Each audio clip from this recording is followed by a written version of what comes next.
Was cracking, cuzzles and cousins, and salute to all my fellow creators.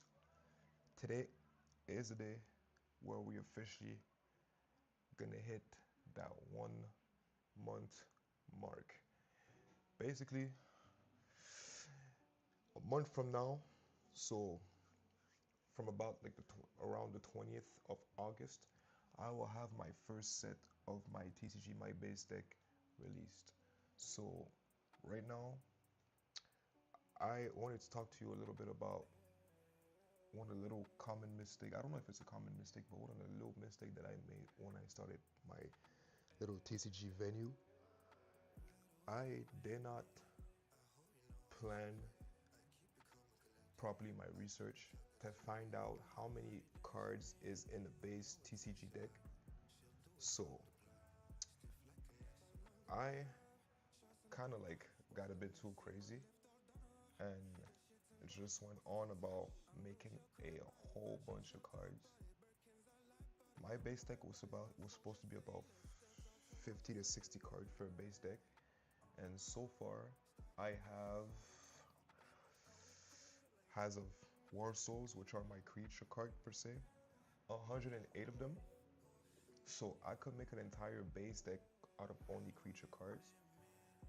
I have 300 blessings, and I'm about to currently work there. Well, basically this week is about completing my curses. So before the end of the week, I need to have my 300 curses done, which sounds like enough, like sounds like a lot, but it's actually not that much because most of my blessings and curses are just repeating cards that are for different elements. Example, if I have a card that says, let's say I have an element of fire, water, and earth, right? And I want to have a blessings that is basically that states that uh, let's say whatever, like this water type card, if you have a water type creature, you will get +5 points of lifespan, right? Well, I have the exact same card for fire and earth. So I basically, for my 6 element of my TCG, I'm making 6 copies of the exact same cards for every single one of these cards. So this is where like everything is gonna get a little bit convoluted and a bit twitchy. So when I thought about it, I realized I have way more card than what is needed for my base set, but I do not have all the necessary cards. This is what like the paradox came in. I have, when it comes in terms of number, I have a lot of cards. Like so far, I have done and completed 408 cards. But out of those 408 cards, obviously my 300 blessings are useful, but out of my war souls, not all of them are useful. So my plan for the rest of this month until I release my first base deck is to, for this week, finish all my curses. Once all my curses are done, I will go on and go through 2 weeks of intense war soul making to complete my base war souls. And then I'm going to reshift back to my events because I have 0 events out of 75 events, which are not tied into the elements themselves, but to the actual like houses, let's say groups that certain war souls are part of. I'll have 75 of them. Now once this is done, I'll be able to be ready to release my base deck.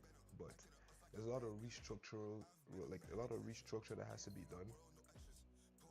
I also just realized that for my last curses, I forgot to make them a bit tiny different because the same way it applies for my blessings. Like example, I'll show you an example, right?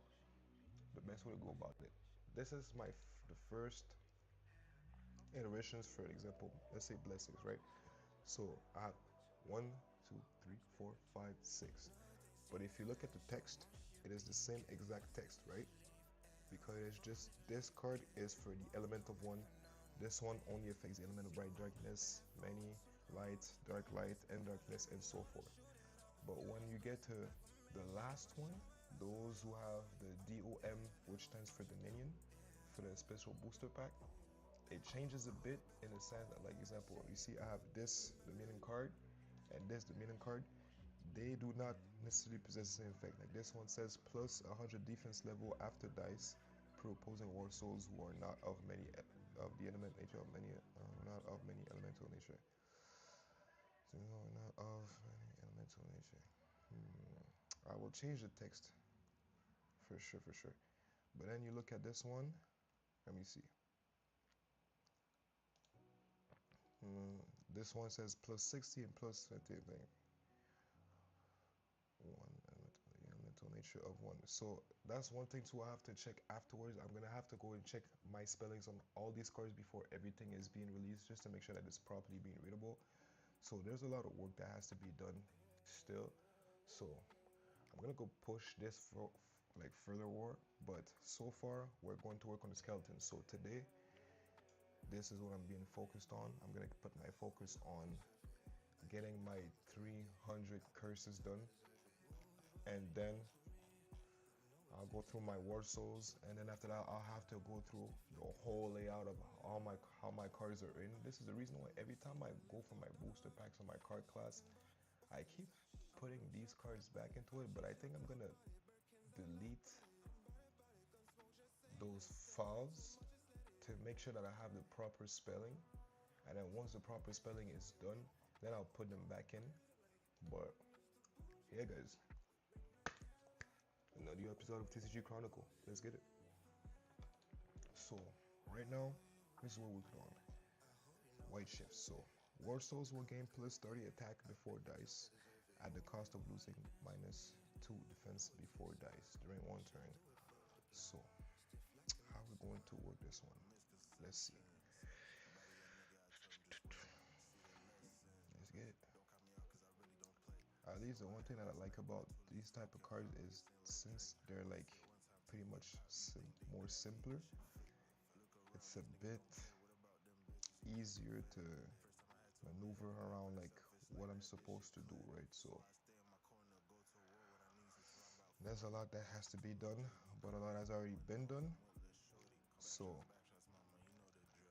I hope that we'll be able to get to the bottom of this, and by the end of this week I'll at least have my 300 curses, because I need to at least allow myself a good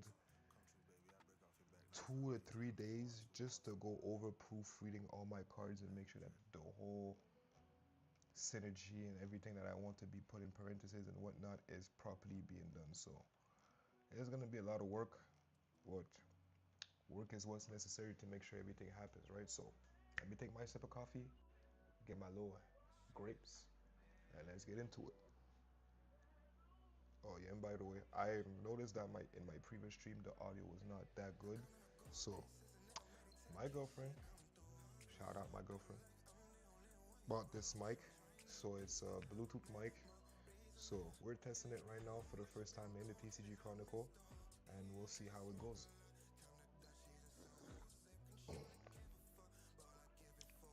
Coffee, grapes, TCG.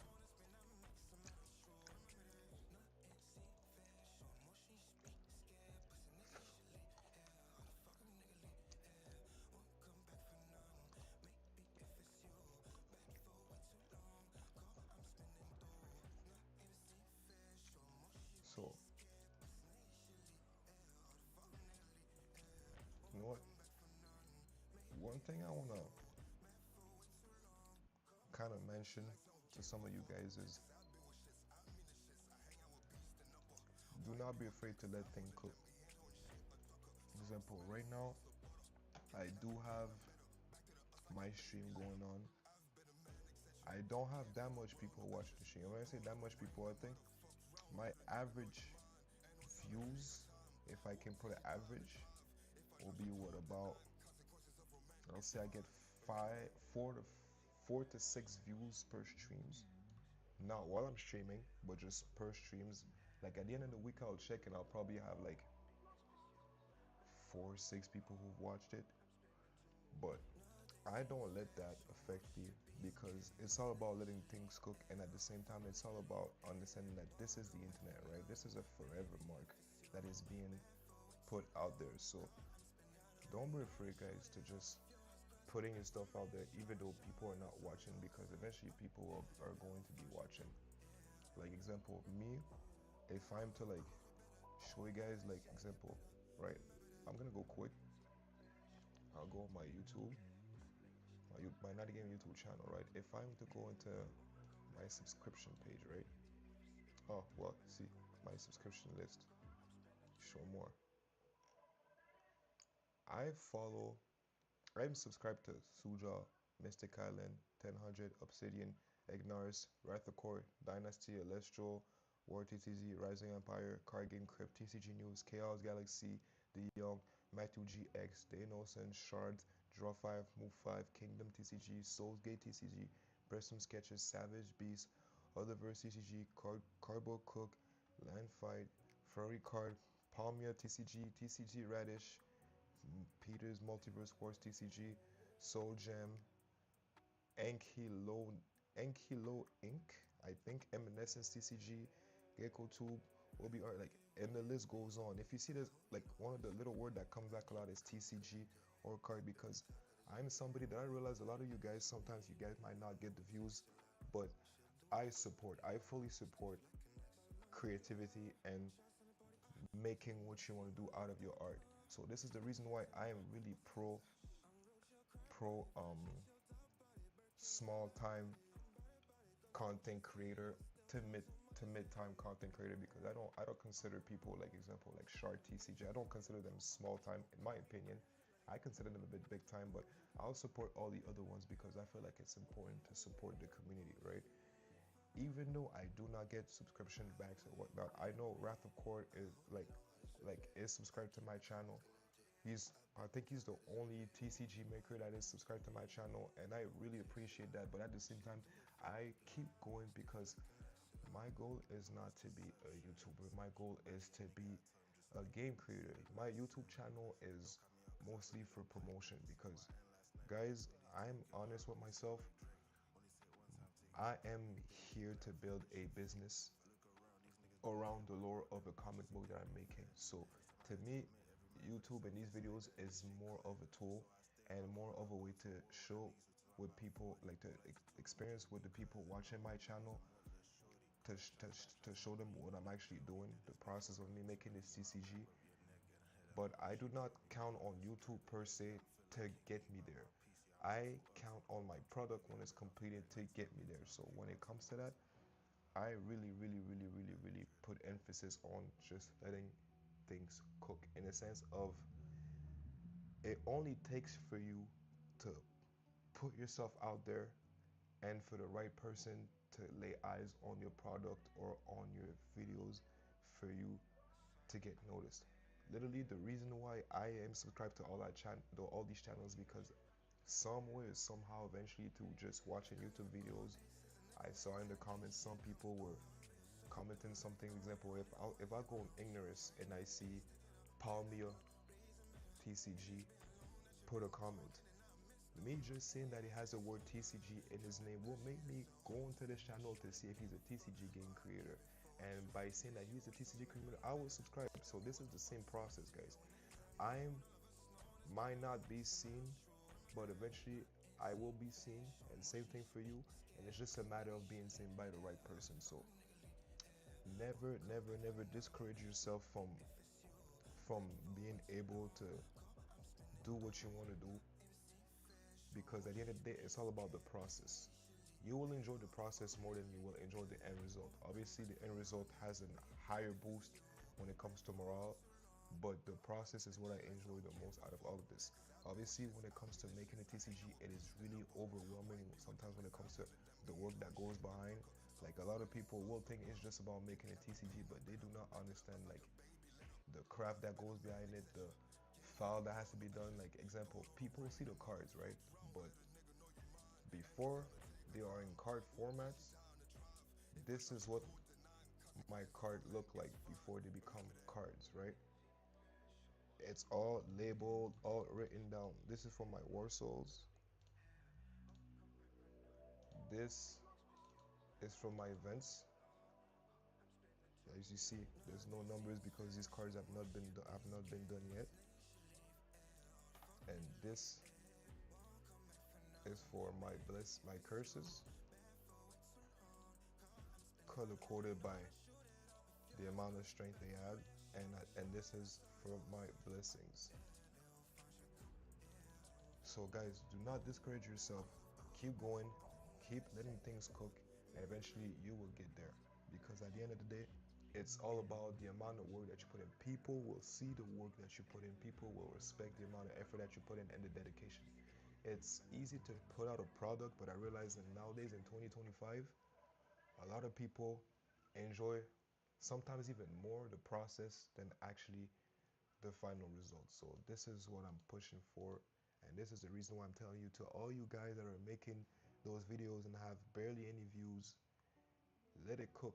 Keep going, keep publishing, and make sure that at the end of the whole process you have something to show for it, because you do not want to be the person that's making videos about making a TCG for a year, and a year from now there's nothing that comes out of it, right? If you guys are putting all the efforts into doing this to share it with the world, make sure that you have something to show for, because it's worth being shown. So guys, let's cook. Let's cook. Let me just see something.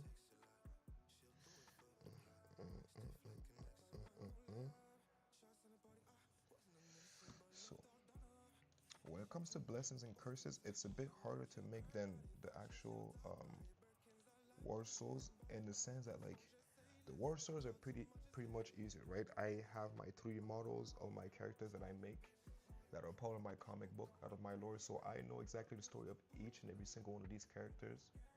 I know, example, like what settings to put them in.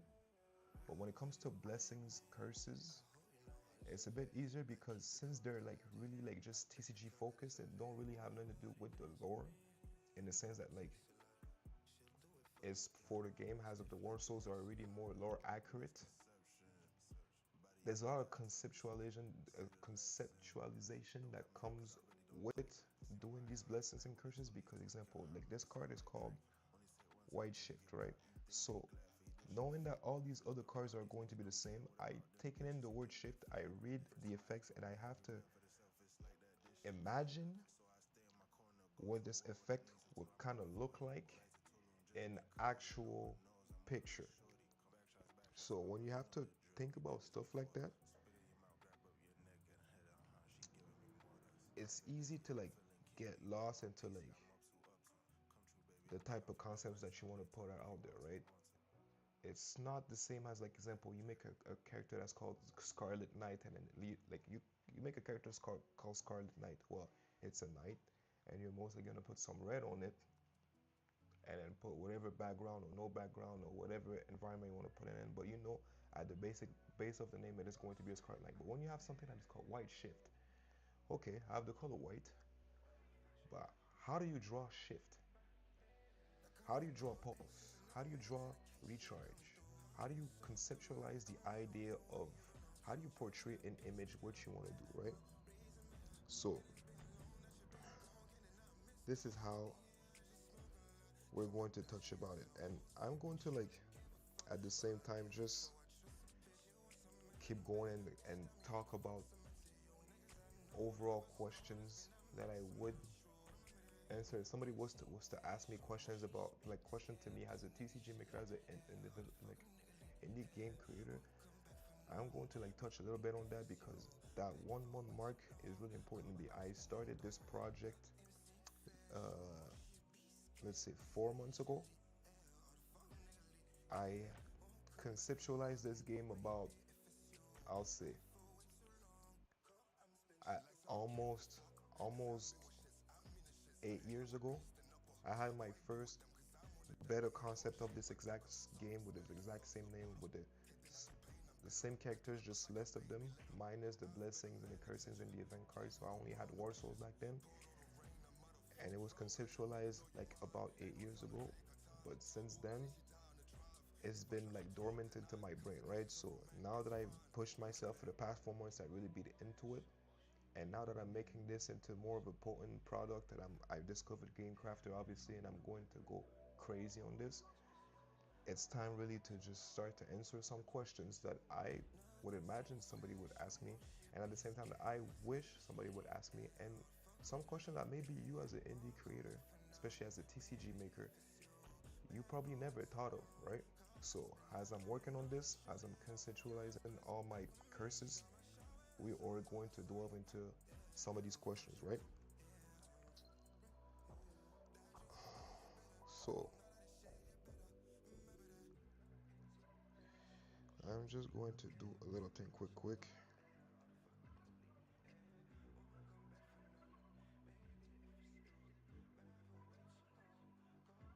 I'm sorry.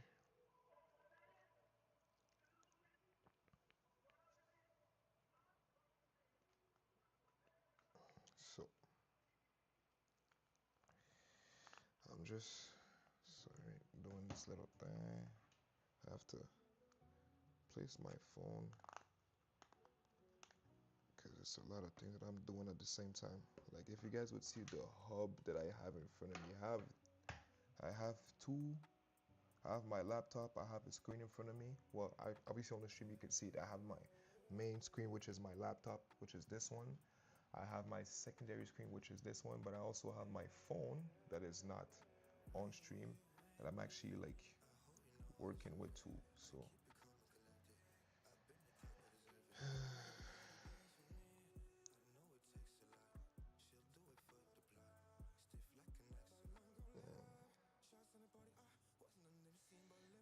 I just have to.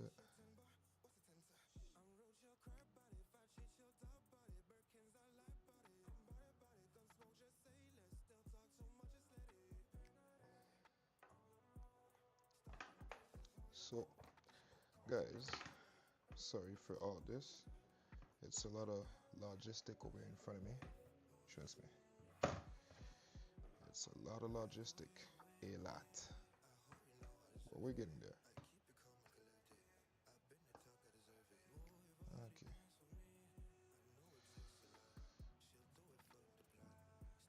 So, let's see.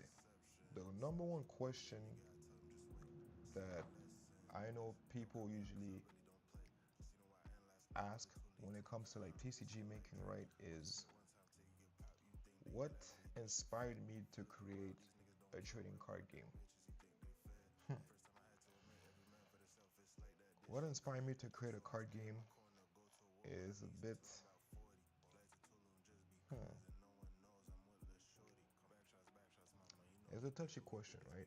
Because it's easy for people to just think about, well, what inspired me? What, Yu-Gi-Oh, Pokemon, and whatnot.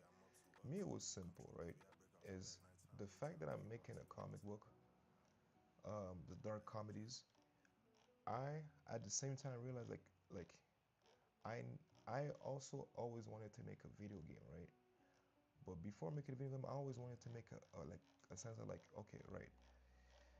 If I'm to make a comic and I want people to fall in love with the characters, at the same time, I want to have people to use another medium to like interact with the characters.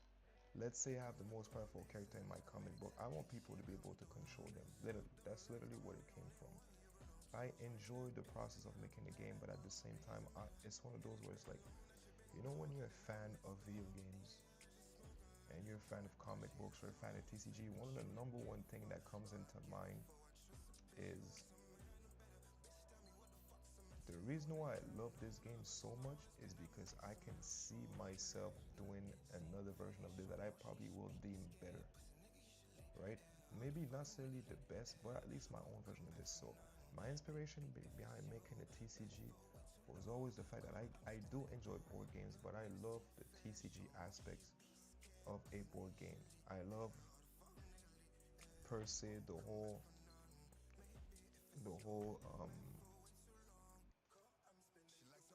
how can I say this, the whole control you would have. It's if it's not too hard to say it this way, I always like enjoy the process of just creating my own games, right? So it's like when it came down to this, I always wanted people to interact with my character in a more personal way. So when I make a comic book and I see my character being super powerful and overly destructive, I want people at the same time to feel the same way. Like example, what if I was the one controlling Koiton? What if I was the one controlling Abyss? And this is what I enjoy because for me, this is the closest thing I can get to a video game is a board game. And when it comes to TCG per se, the whole battling aspect of it is fun because I do not enjoy. I don't know how to play any like regular card games. I don't know how to play poker. I don't know how to play like let's say like solitary.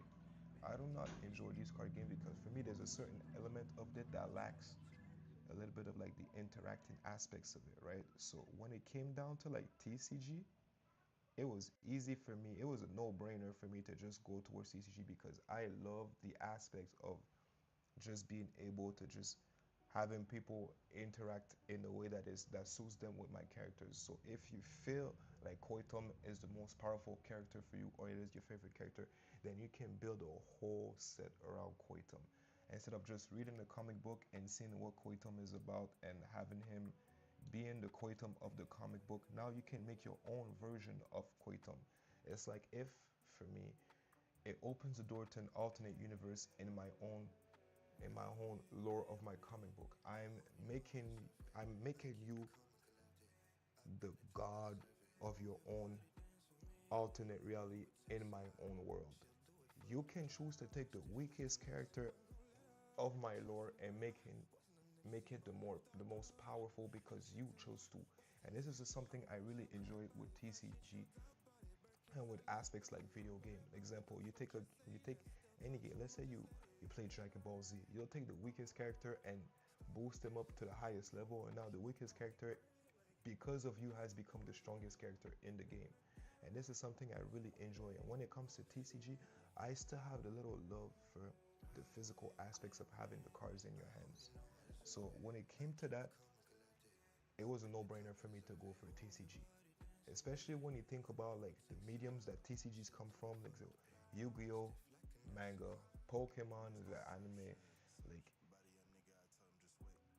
it's easy for me to just translate what I'm doing into a game, especially of that. So especially when it comes to the fact that my comic book is inspired by like the aesthetics and the environment of the lore is inspired by American comics, but the delivery and the way the storytelling is gonna go is really more inspired by shonen type of media, which is mostly like it mostly revolves around like fighting.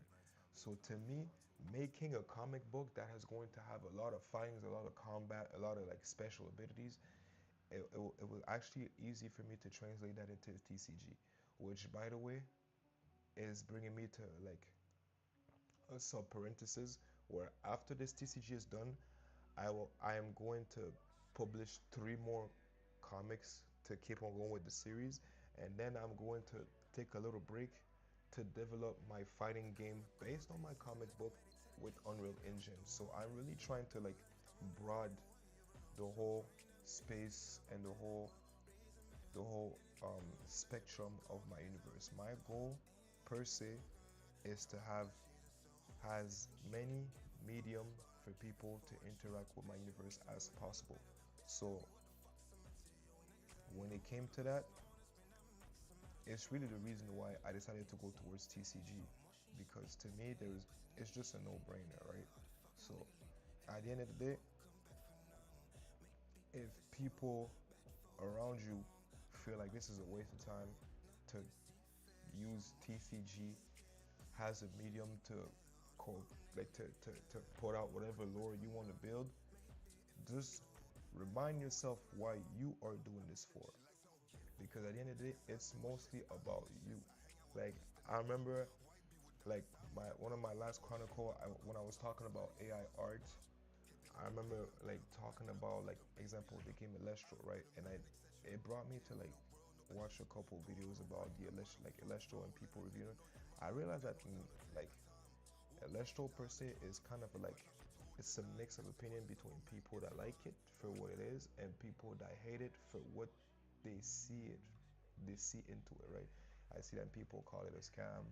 Some people say that it's too much like Pokemon. I see Pokemon when I see Electro, but at the same time, I do love what Electros is doing when it comes to the mediums.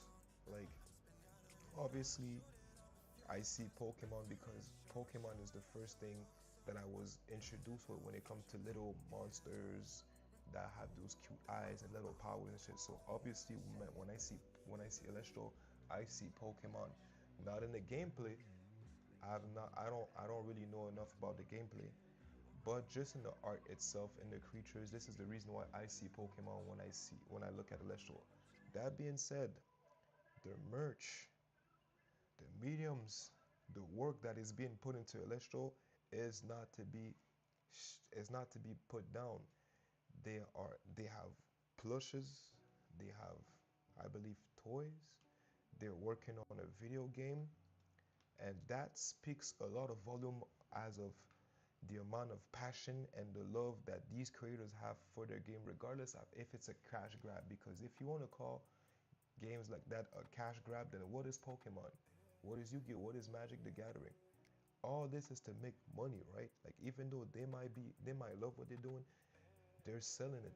It's a product to be sold to people for gains, right? Because at the same time, if you want more Magic the Gathering product, Magic the Gathering has to make money. If you want more Pokemon cards, Pokemon has to make money. And Pokemon has video games, toys, anime, cards, you name it. So I always tell people, like, if you want people to interact with your lore, you need to have more than just that one medium, because not everybody just enjoys comic book. So to me, the next best thing was gaming after this. And if eventually I can get to this level, I will get an anime done for it. So obviously for me, TCG is a no-brainer, because why would it be, right? Let me just get this done. That being said, one thing that is hard for me to explain is what is the team core or settings of my TCG, right? Like how is it reflected in the card, right? Because that's one thing people fail to understand sometimes. Like, I realize that a lot of TCG makers are out there making their games and then building a lore around it afterwards, but it could work for some people. Some other people it might not work. For me, it was all the TCG was more, like I said, like a medium to work around it. But you guys have to make it understandable that, like, if you're making a game that has no lore around it, then you need to be able to translate some sort of that lore throughout the cards. And if you're making a card that has a lore around it, how does your lore translate into your TCG? Me, the thematic is simple, right? The story of the dark comedies is a story of deities in a world where everything is always a cycle of reincarnation. So the universe as we know it is just a cycle of destruction and rebirth. And we have entered a cycle where there's something that could inherently stop this cycle of rebirth. So to translate that into my TCG, I have came with the idea of making obviously Lord accurate cards, in the sense that, like, the strongest character of my comic book or the strongest card in my TCG, and at the same time, I the system of my event cards, right? The cards that are called event cards are actual events that are going to happen during my comic book series. But that brings me to say that, guys, if you guys are building a lore around your TCG, make sure that it translates into your card. Example, like, one of the lore I really enjoy getting into at night, like, even sometimes, like, I go to bed listening to Warhammer 40k videos, because the way the lore is being explained, the way the lore is being always convoluted around it, is just it's just the best version of how you could do it. Like you could build a lore. You know what I'm saying? Like Warhammer is a tabletop. Like it's a, not. I was going to say tabletop, but it's a war game at the base of everything. Warhammer has came from a board game that has now has so many mediums that they have series like Netflix worthy series now, because once you have a good lore and you know how to portray this throughout one medium, it becomes then easy to portray it throughout other mediums. So when it comes to the settings of my comic book, it is also translated towards, like, example, the elements of my comic book, like the bright darkness, dark light, are pivotal to the stories of my comic book. My dark comedies would not be my dark comedies without it having these elements of dark light, bright darkness, light darkness, and so forth into it. So by translating that into my TCG and make it so that certain card types, which are lore accurate, are involved into those elements, is my way of translating my lore and my settings into my cards, into the people out there.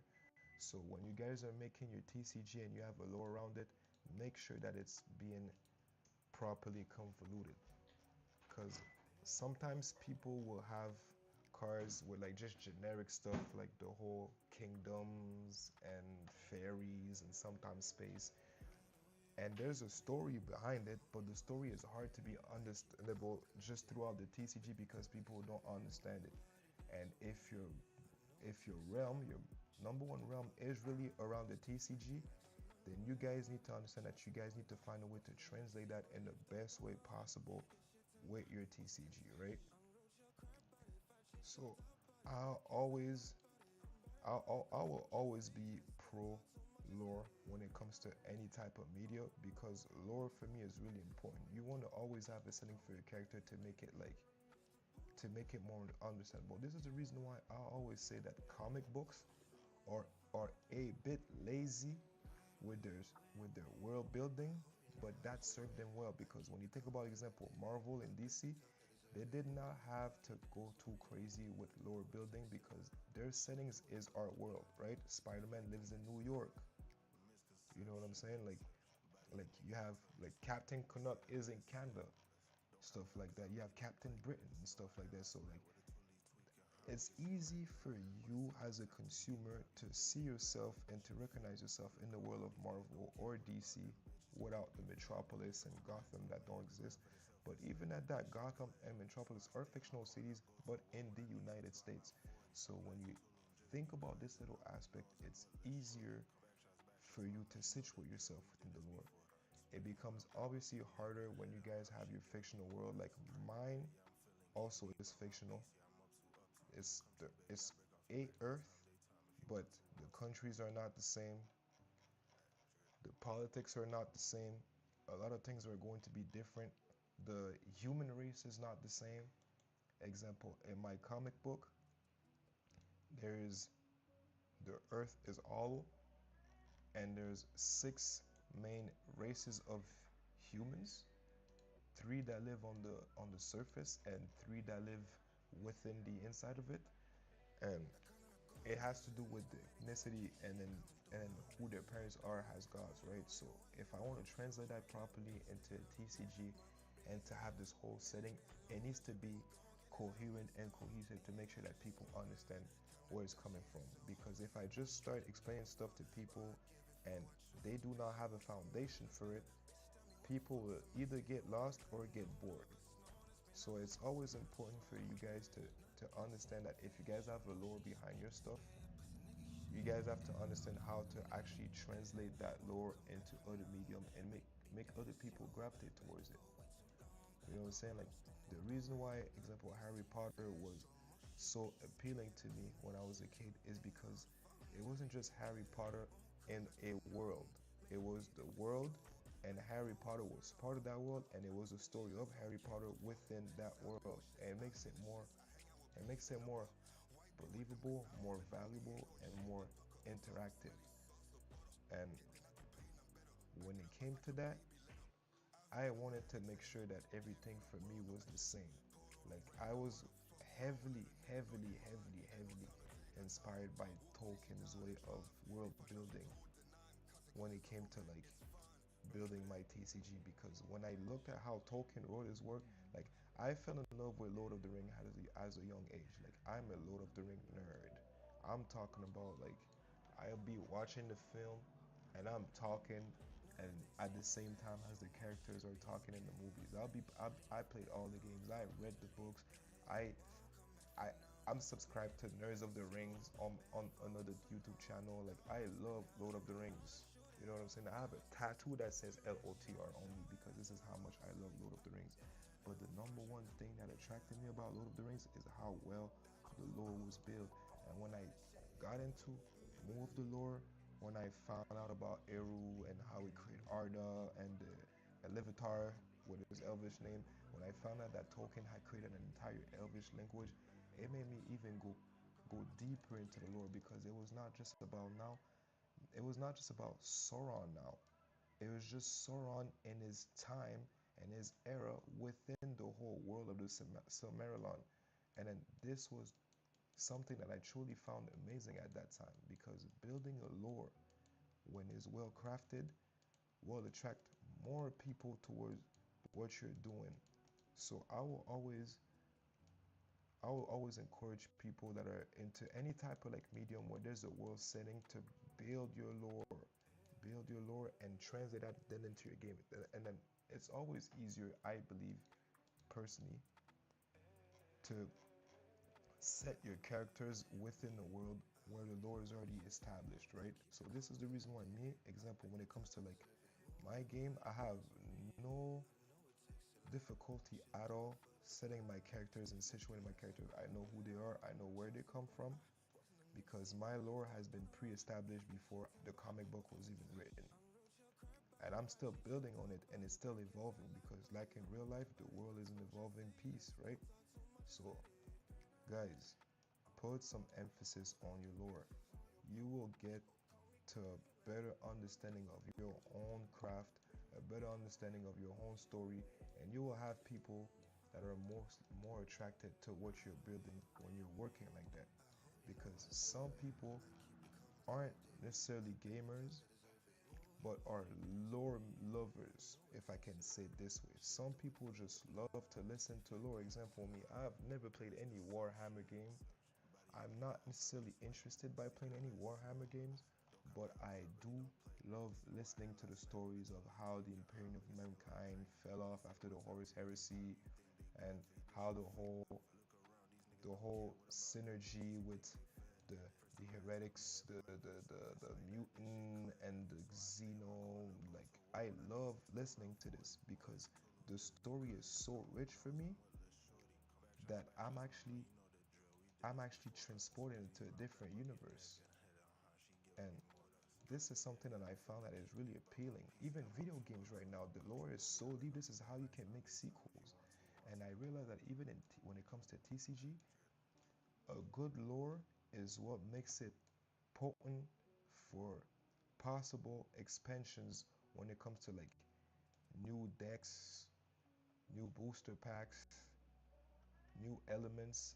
If you have a lore based around all your stuff, it's easier for you to get all these things done and for it to make sense. So lore for me is really important, and the translation of lore into your medium is super important. You will have people fall in love with your lore more than fall in love with your game. So you need to take that in consideration when you guys are making your own TCG or whatever medium you guys are using. You will find people that enjoy the story more than they enjoy the game, because the story itself might be more rich than the game.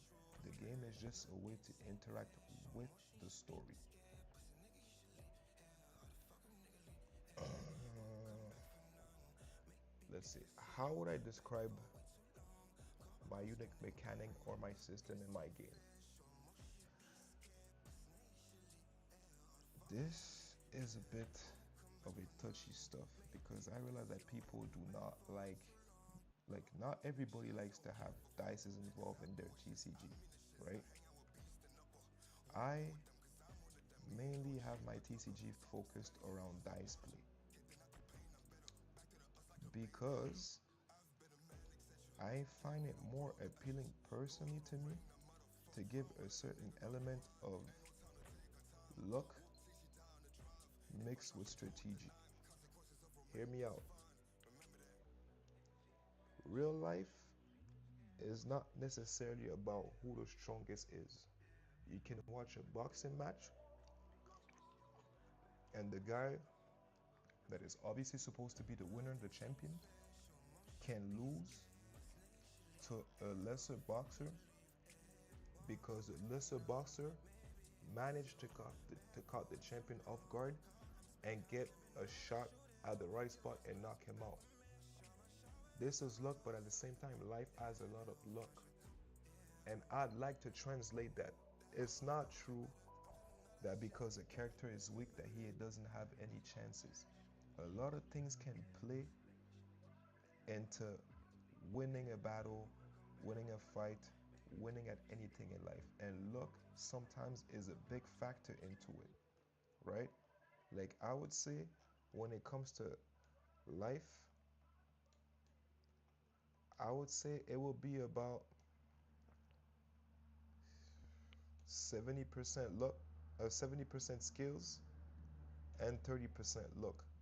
But that 30% luck sometimes is more powerful than the skills itself. But the skills will obviously give you an advantage. So when it comes to my game mechanics, this is what I decided to play on, right?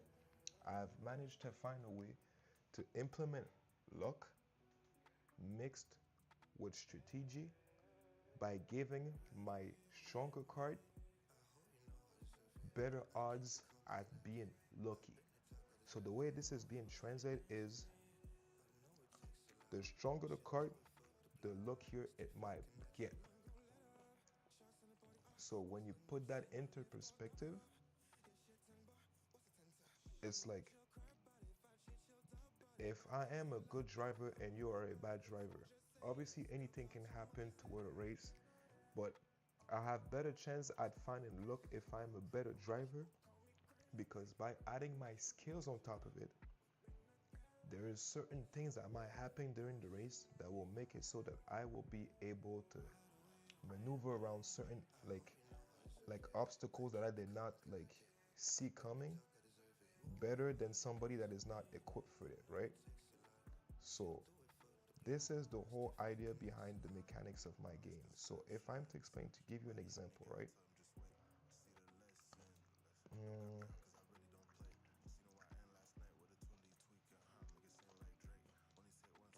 let's say I'm gonna go into my official cards. I'm gonna pin two cards against each other, right? Random, this one. Why? Um,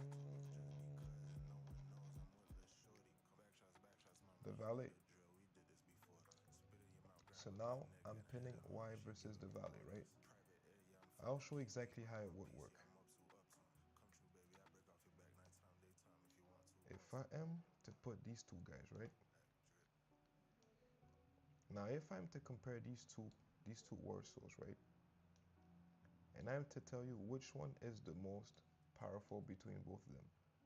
It is easy to see that Y, which has a 80% like has an 80 lifespan of Ek level, and the Valet, who is an M of 13 level, he is a 4 feather card and he is a 7 feather card. Obviously, it's easy to see that he obviously has more power behind him. Now, how this will work in a battle? Let's say I want the Valet to attack Y. I will use my attack stat against my defensive stat, and let's say they both roll a 5, right? So if I want to make the Valet attack Y, I need to target the Valet, throw my dice, and the amount of attack power is going to be multiplied by the dice. So let's say everything is by 5. I will go 3 times 5, so my attack is worth 15 lifespan, right? So 15 lifespan against a defense that is 4. So if I go 4, and same thing, defense times 5 is 20. Because he is a higher card, he managed to survive the attack because I attacked him with 15 worth of attack power, and it was against a 20 worth of defensive power. So obviously, because he is the stronger card, he has more odds at being able to defend himself. Therefore, the attack was unsuccessful. Where the tide could turn.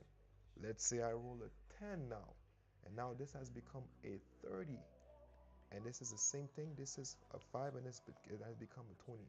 Now, luck has been on this side, that are odds that are obviously lower, but because life is what it is, this card has managed to bypass the defense of white. And the way the game works is simple. If my attack is weaker than my defense, then my defense has completely stopped the attack.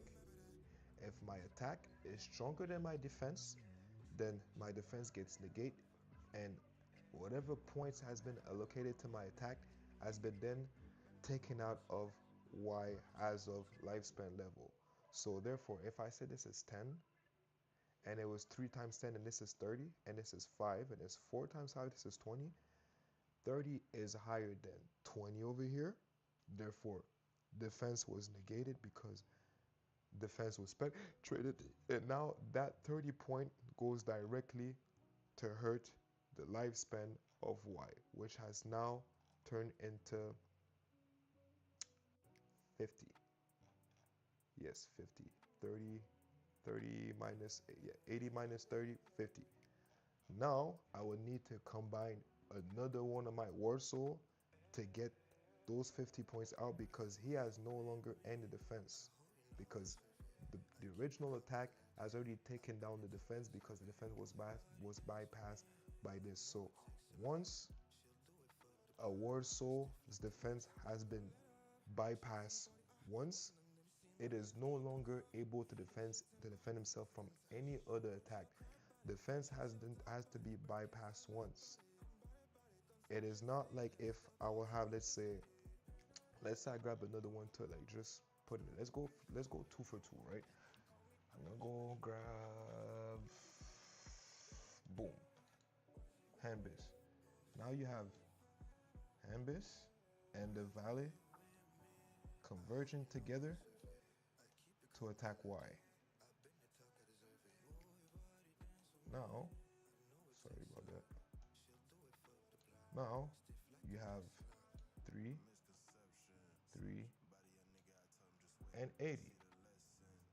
Let's say same thing happened. This is a 10, this is a 10. And let's say this is the same thing, 20. Now you have this card that has taken out the defense of Y, took out 30 points of lifespan, and then the same thing happened. He goes and attacks Y and rolls a 10, but because the defense has already been negated by the Valley, and automatically 30 points gets negated, and then now you have turned 80 minus 60, and now this war soul only has 20 of lifespan left. All you need to do is get a third ally because within a turn, which is when each opponent gets to do the move, there is a total of 5 to 7 moves that I'm still debating to see if I'm still debating to see how many moves are going to be permitted within a turn. But basically, if you want to take down this war soul, you need to make sure that they combine attacks of all war souls that are targeted. This one will get it so that it will be 80 or more to be able to kill it. If, let's say, I grab 4 war souls and I keep attacking Y, and all these 4 war souls get a 10 attack and it's only 40, and Y is still alive with 40 lifespan, Y has survived the turn, and on the next turn he is back at 80. Because each turn has a resets and when it comes to lifespan and defense. which is really important in the sense that, like, if you want to strategically take down an opponent, you have to make sure that you know who you're targeting and with who you're targeting with. And this is when the blessings and the curses comes in, which will probably eventually boost these attack, take down some of these defense. So you could have an attack that says ×2. So let's say I have a blessings that says it will double the attack after dice, which means after I throw my dices, and let's say this is an attack of 30, this attack gets double. So now this attack becomes 60. Then I hit him, take down his defense. Now this is 80 minus 60, this is 20, and then I proceed to attack with hand base on this on the same turn because I have multiple move within a turn. And now this is an attack of 30. Well, this is 30 on a 20 lifespan that is left, and Y has been negated. And this is how you take down the Warsaw. Now, the ultimate balancing mechanic I have in my game is the Nemesis system. The Nemesis system is that little number right here. This is where you want to challenge an opponent to a one-on-one battle, which will result in a sudden death. So when it comes to the Nemesis system, there is no attack points, there is no defense, there is no lifespan at all. So this doesn't matter, this doesn't matter, this doesn't matter, this has nothing to do with any of this. Only this number matters. And the way this works is you will have to throw each card will have to go on the Nemesis plane. Each opponent has to throw a dice, and depending on what you get, if it is below 7, you win. If it's below 8, he wins, and the loser is automatically sent to the void, which is where your discard pile will go. So let's say you get a 7. 7 is under 8, but it's not under 7 because 7 is 7, right? It's not equal 7, it's minus 7. So let's say I throw 2 dice, and then the dice that I throw is a 4, and the dice that Henbis throws is a 3. Then the number is 7. Is 7 lower than 7? No, 7 is equal 7. Therefore, this is not this lose. But is 7 is lower than 8? Yes. By default, by having a number of the combine of both dice thrown during the Nemesis battle, if the result is indicated by what is being shown right here, then you will have a winner. If, let's say, we both throw a dice and we both end up with a 3 and a 3, which is 6, now you get into the thing where if it's both, then you will have to just re-throw the dice until one of them dies. There is no such thing when it comes to the Nemesis system as a stalemate. You need to throw the dice until one of the 2 cards win, which is the reason why you cannot per se have 2 cards of the same Nemesis value on the worst field. So if you have a -7 and a -7 on a Nemesis, it will never work because you know that these are the exact same value. Now let's say that this card would have had equal 7, right? Let's say that instead of being 7, it is equal 7. Let's see if I can find an equal right now. Perfect. Equal 3. The equal is the only thing that will overpower a minus or a plus, in the sense that if Ekbaha the Shadow Scorpion throws a dice and it goes into 1, and Henbis throws his dice and it goes into 1, it goes into 2. Obviously, it is lower than 8, therefore he should be in position to be able to defend himself and fight. But because it is precisely 3 and it falls on his Nemesis stats that is precisely 3, Ekbaha Shadow Scorpion has 1. The equalization is the only one that can beat either the plus or the minus.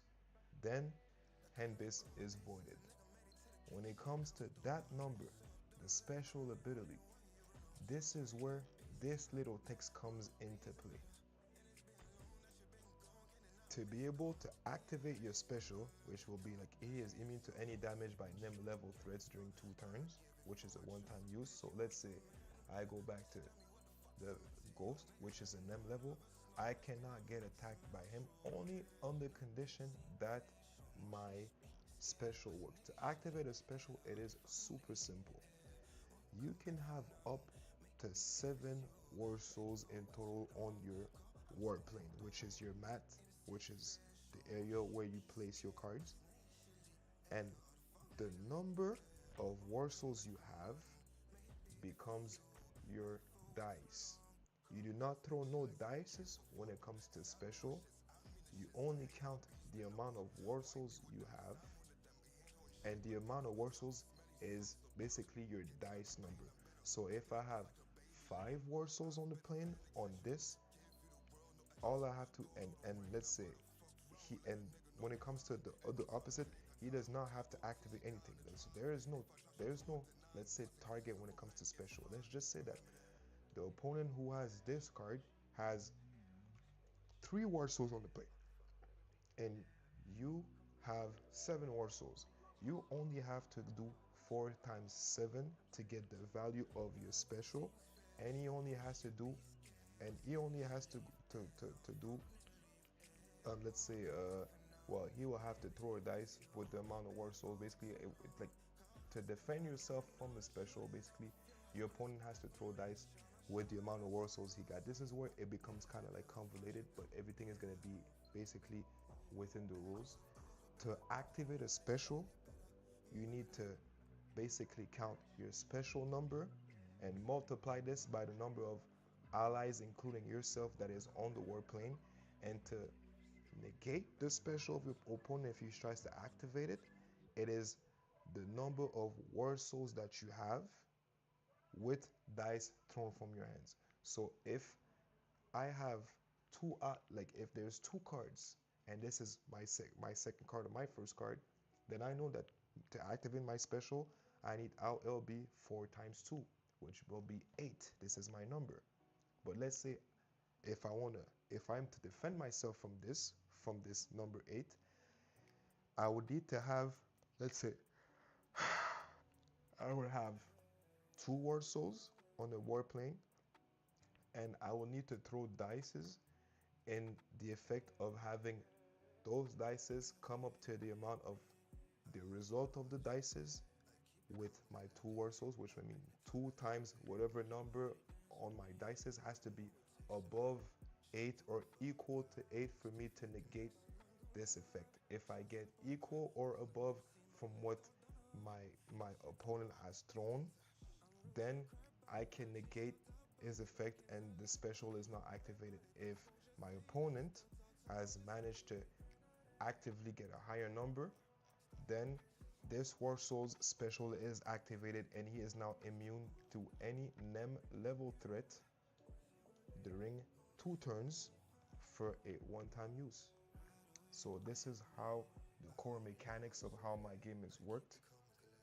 Obviously, it has been thought of, worked, played with for the past 6 years, but once everything is done, you still have to redo some test plays to make sure everything is being really properly managed and thrown together in a nice package for people to make it understandable. But this is how basically like I make it happen, right? Like everything revolves around dices, numbers, and odds.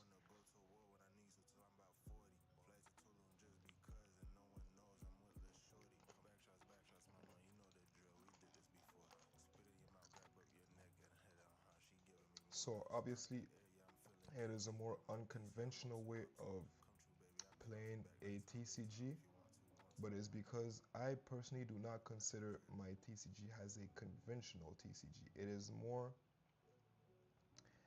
more of a card game based on the lore of my comic book per se. So I do not have no resource system. I do not focus on mana or shards or crystals or whatever type of resource, because my game being set up the way it is set up, everything is more about having the best odds at winning the Souls game, right? This is mostly a war game using cards, and this is how my game mechanics basically revolves around. So now, uh, how would I? How do I balance my simplicity for new players and for my competitive players? Let's say eventually this thing gets big enough and people want to compete and want to get into it. This is the reason why I am going to be honest. I do not have any ban list, nor that I have like plans on making a ban list for cards, even though it is something that is usually made because I, how do I say it? Since my card is lore accurate, there's no card that is going to ever be more powerful than the strongest card that is in the game. So every time I'm going to add new cards, new sets, new booster pack, they are going to be of lesser value than the strongest card there is. By the way, I'll show you what the strongest card is. Yes, it is comic book lore accurate. Yes, it is going to be a card that represents the strongest card. And yes, of course, this card is, 1 second, there's so many of them. My God, where am I? Holy V. Yes, this card is me. Because in my comic book, I myself, as the creator of comic book, exist within the universe of my comic book. No card will ever be more powerful than V. It is the only card in the entire game that has 11, has a attack stats. Um, I think, if I'm not mistaken, it is the only card who has 120 of lifespan, which is the maximum, the highest number of lifespan you can ever achieve in the game. And this is the reason why there is no ban list on my game, because instead of trying to create stronger cards to be able to take this down, it is just going to be a constant addition of medium to lower tier cards that are going to be added to be able to work together in conjunction to take out stronger cards. So I do not plan on making no ban list, because based on the lore of my TCG and my comic book, there is no reason to make stronger cards than the card of the strongest character in the comic book. So guys, if upon the release of this game, one of you gets the, which only will be available in the Dominion booster packs, which are, I'll show you right now, in my Dominion. So only available in this specific booster pack in the name of the, it is the only way you guys can get this card. That being said, these are 3 cards booster pack, which will not guarantee that you will get the. The odds of you getting the are going to be close to 0.5. I am going to make sure of this because these are strong cards, but at the same time, the way it is being made is the series of booster packs called Dominion, which has in the name of the Must We Restart, Nemgod Imperium, and obviously Scarlet Rubiolan, will feature the strongest card in the entire game, because like I said and like I repeat myself all the time, the lore accuracy of my cards made it so that these characters, these 4 characters, are the 4 strongest characters in the entirety of the comic book. So therefore, if you guys want to get better chances at getting the strongest cards ever in the game, you will need to purchase a Dominion booster pack. Not guaranteeing that you will get the strongest card, but there are guaranteed legendary cards within those booster packs in general. That being said, it does not mean that you will automatically win the game. It won't mean that your set will be overpowered, because the stronger cards are only set up as to be able to be strong on their own, as every other cards are set up to be strong as a whole in that scene. So the way it is scaled down is, the weaker the cards, the more allies they need to perform powerful attack, and the stronger the cards, the less allies they need to be able to effectively produce strong attacks. This is basically it. This is how I managed to basically balance and make my rarities in a certain way. Obviously, there is strong cards in other ones. Like example, I will show you a card that has nothing to do with Dominion, any of the Dominion cards, but that is relatively a strong card. So let's say if I give you the these cards, right? You have Abyss and Quatum, who are extremely powerful cards. Example, we have Quatum, but that are not Dominion cards, but that are nonetheless still extremely powerful because this is the way they are made, right? You have King Nati of Old, who is an L level card, one of the strongest, and it is not a Dominion card. You have Godface L, not a Dominion card. Then you have Godface L Creator. You have you have a nice series of cards. Like example, Solas the Library is not a Dominion card, but is one of the main. It is basically an iteration of the main character. You have, oh my God, the entirety of the Dark Fetters Club. I'll show you this right now. These cards, I will show you a series of overpowered cards that are extremely strong, but that are not part of the Dominion cards, right? So let's start from here. Not a Dominion card, powerful. Not a Dominion card, powerful. Now you have the Dark Fetters Club, and you see, this is a 90 card, M, but no DOM afterward, so it is not a Dominion card. This is a 6 feather cards. It could have, amount of feathers will tell you how powerful these cards is. And then you have the same cards, the Dark Fetters Club, in their angel form at 90. So these are extremely powerful cards that are not part of the Dominion set. As this one, the Chevalier is a 7 feather card, 115, one of the strongest card in the game, but it is not a Dominion card. So your chances of getting strong cards are still present, but Dominions have higher chances.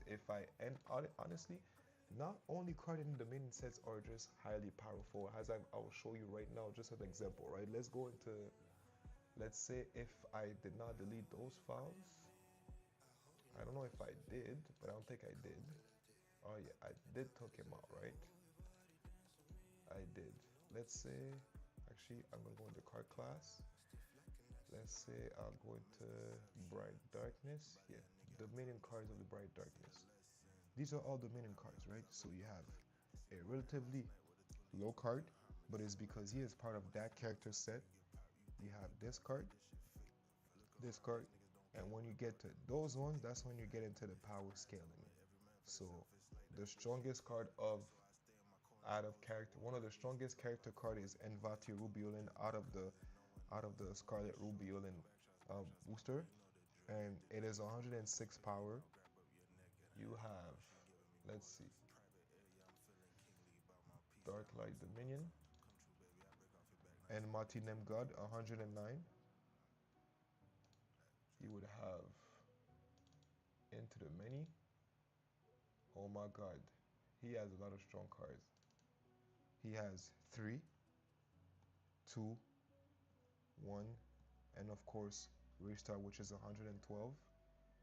And then obviously you have this, which is the strongest Dominion pack ever, King El Nati, El Nati the Dark, the legendary Lane City Ghost, the magnificent El Nati, the, oh I forgot, yes, this is the other card that is 120, but only has 110 of attack, because like I said, the strongest card ever is always going to be D, which is the only card that will ever have 11 as an attack point.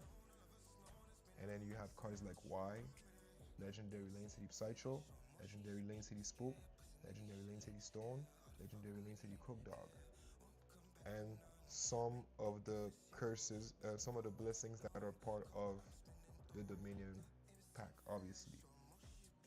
You see, as I see this is a little problem I need to fix. But all this will be in due time. I will check into that later. But yeah, oh, I'm sorry about that. Forgot to put this. Totally forgot. So yeah, this is how my power scaling in principle is being done. I'm going to just check something into this because now I don't want to go back to this later on, right? Let me see. As you see, there's a lot of files, a lot of stuff are being done. Official cards, blessings. Now let's see, I go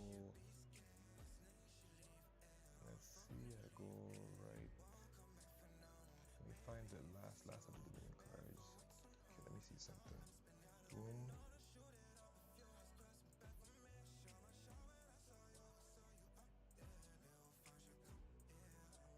Okay.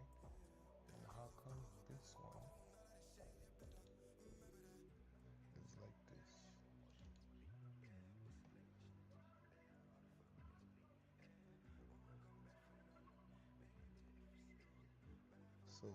So like I said, it's a lot of proofreading I will have to go back on afterwards to make sure that the numbers do not switch, because I'm really super into small details and I want like my cards to have all this in aesthetics and make sure that the numbers is like approximately at the same spot.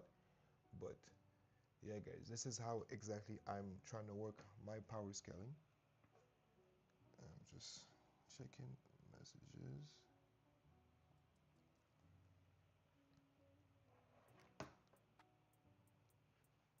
So now let's get back into this. So guys, as you guys can see, it is a bit harder for me to just keep talking while working, because there's a lot of questions I like to answer, and sometimes multitasking is not my go-to, even though I'm somebody that is really organized when it comes to my files.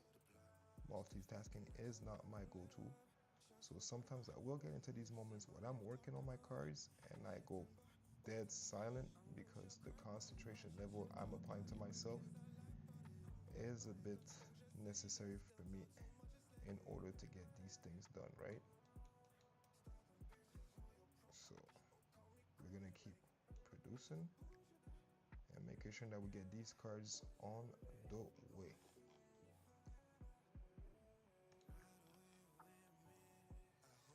If ever I'm going to make tournaments, I do not know, because to make tournaments it depends on how many actual players are interested into the actual game itself, and at the same time the whole idea of making a tournament is really time consuming for me specifically. So my dream honestly is for a small community to build itself around my game and for it to just go on its own, right? So this is what I'm basing everything I'm doing off right now, for it to just, like I said, let it cook and just go on its own. Okay, let me put right here. Okay, yep.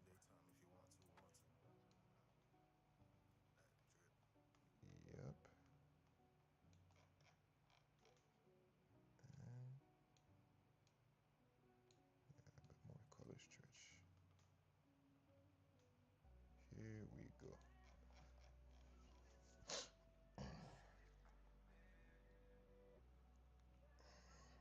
So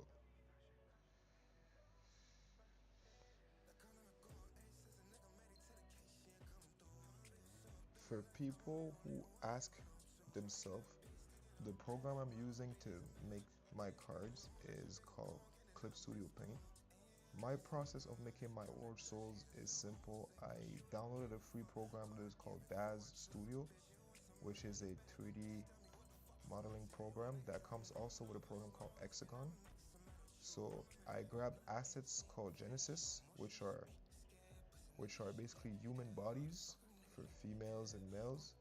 Where you can with a slider you can actually modify like let's say the geometry of it. Like you can make them more muscly, give them more fat and whatnot. And based off these base model, I then transfer them to Hexagon.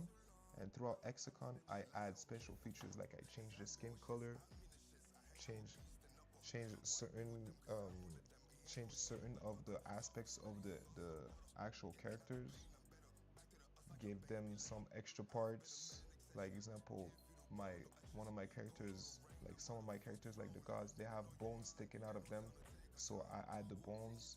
Sometimes change some of the features. I cannot add beards or hair, so I do the hair and the beard and the facial features afterwards. The tattoos or markings, if you want to call it this way. However, because some of them have tattoos, some of them have markings. And then I put the clothes on. After this, I transfer them onto Blender. After Blender, I basically like the way it works is Hexagon makes me I export my files from Hexagon as OBJs, basically object files, and then I go to Blender, look at my model. If it needs to be somewhat rescaled, sometimes I will rescale it, but I usually don't really do it because I can do this afterward. Then after this, I just export them from Blender into FBX format. I grab my FBX files, put them into implement them into an online program called Mexamo, which I probably know a lot of probably game designers, like indie game developers, especially those that deal with programs such as like Unreal Engine and whatnot, might know about Mixamo. And then which will add a skeleton to my characters to be able to have them have moving parts. After getting them through Mixamo, I will re-export them from Mixamo again into FBX, but has a new format that now have bones implemented into them. Once I have these XBS done, I go back into Clip Studio, which they have a secondary program called Clip Studio Modeler, which is for 3D assets to use.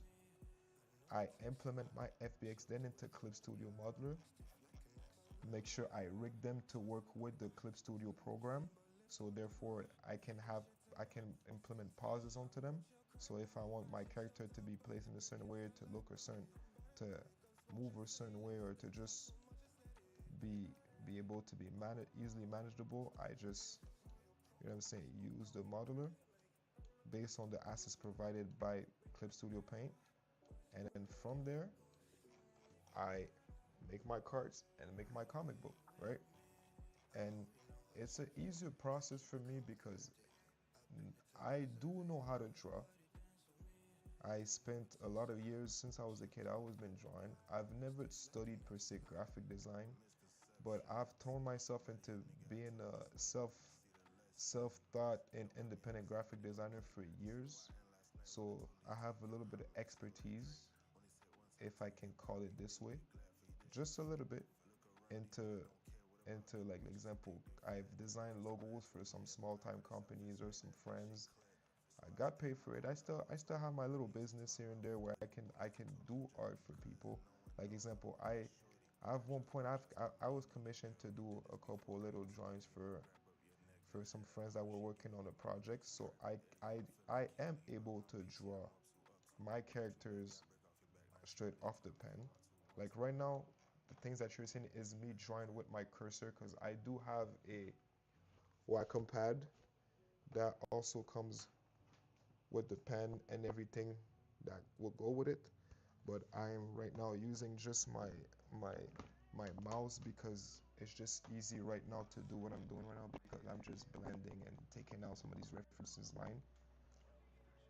But after that, I am putting them into clip. I'm putting my model into Clip Studio Paint. I place them, give them the pause they need, because I do not want to spend time doing too much background. I do use AI for, I'll say it at that time now, I'll say 90% of my cards are using AI as background. Another, I'll say 6% is 3D models, and the last 4% is straight me drawings using any all sorts of technique. Like sometimes I will grab, like example, I will grab actual pictures and then modify them. Sometimes I'll just draw the background. Sometimes I will just grab like some different like images and put them together. Like, well, basically I'll like, to make it more simple and more understandable. Like, let's say 90% of my backgrounds are AI, 6% of my backgrounds are 3D, and 4% are drawing slash photoshops. So I use different techniques to do my backgrounds, but every single one of my characters is 3D models made by me.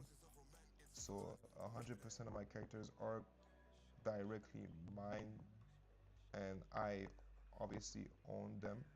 So I do not use AI for none of my characters at all.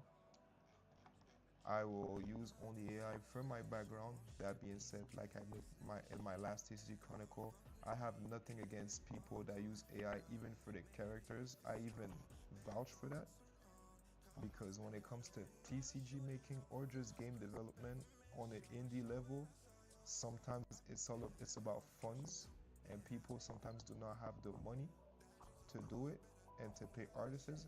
So I will always recommend for people to use as much resources as they can available, and AI being open to the public is an excellent resource. So I use AI for my background. It is quick, it is efficient, and if you know how to probably prompt your request to the AI, you will find yourself with some pretty unique artwork. Example, for people that say that AI is taking stuff from the they're taking everything from the internet, from things that are drawn. It is not true. It will also use things that you are giving it. Example, my best example for this example is one of my latest cards. This card is an AI background, but these little scorpion images are made by me, which are 3D pieces that I've put right here on my characters. So I have basically this little pin that I made in 3D, which reflects members of a association called the Scorpion Society, and have given it to AI and asked AI to basically grab my Scorpion Society pin and to add it in the background of a press conference.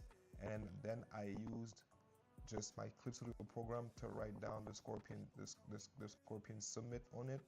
And this is how my background was done. Then I put my 3D model over there, obviously erased around it so they look like he is behind, and play with the lighting a little bit.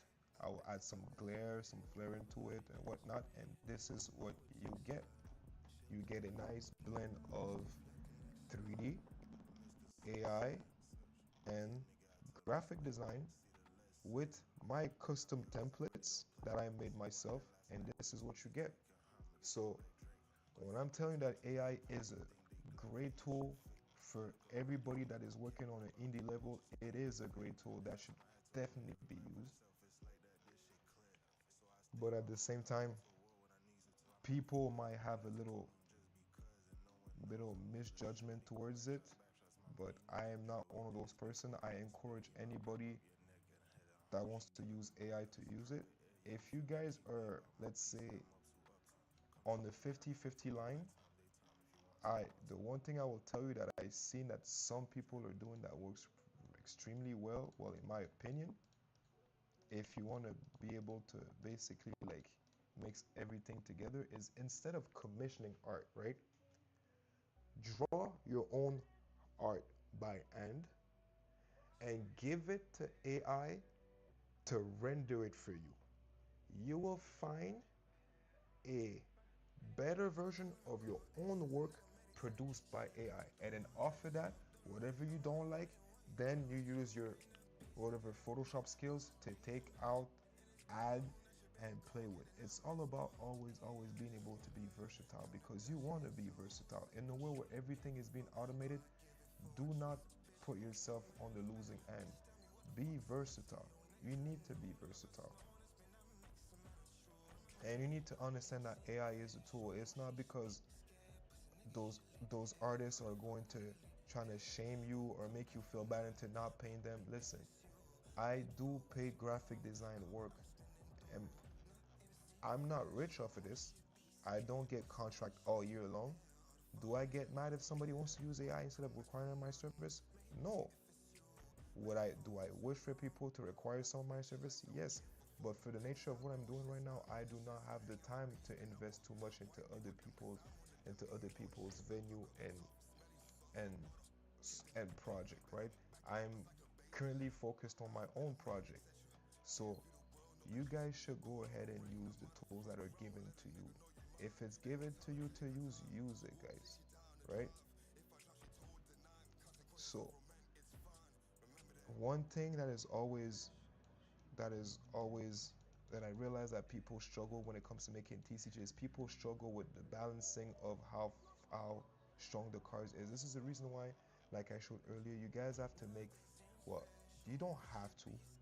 Honestly, you don't have to, but I will highly recommend for you guys to basically um, produce spreadsheets of your cards, right? Before your card becomes a card, have spreadsheets of them, power scale them to know which card is going to be stronger than which card. Whenever you have new cards or new sets, add them within your power scaling. Okay, stretch your list to make sure that you don't end up with a bunch of like overpowered card that you're always trying to balance by making more overpowered card on top of overpowered cards. This is how you're going to be able to achieve balance. If you have everything written down in files prior to it, you will be able to have better results. I always find it easier for myself to have it written down, which is the reason why I build those files, because from the moment those files are built, everything is just a walk in the park, to be honest. So I will advise everybody to get this technique on point, just to write things down. And everything in life, I'll say write things down. It's like example, if you have an issue, right, and you wake up during the day and you know you have a lot of things that you need to have accomplished during the day, right? The easiest way to get that done is to list it down. Let's say you want to do the dishes, you have to do the dishes, you have to go to the groceries, all that. List it down and then compartmentalize it, right? You want to be able to have this down on the list that is easy to be understand, and then from that list you can make sub list. Like example, right? Let's say example, me, I have this big project that I need to get done, right? The way I have this written down is like this.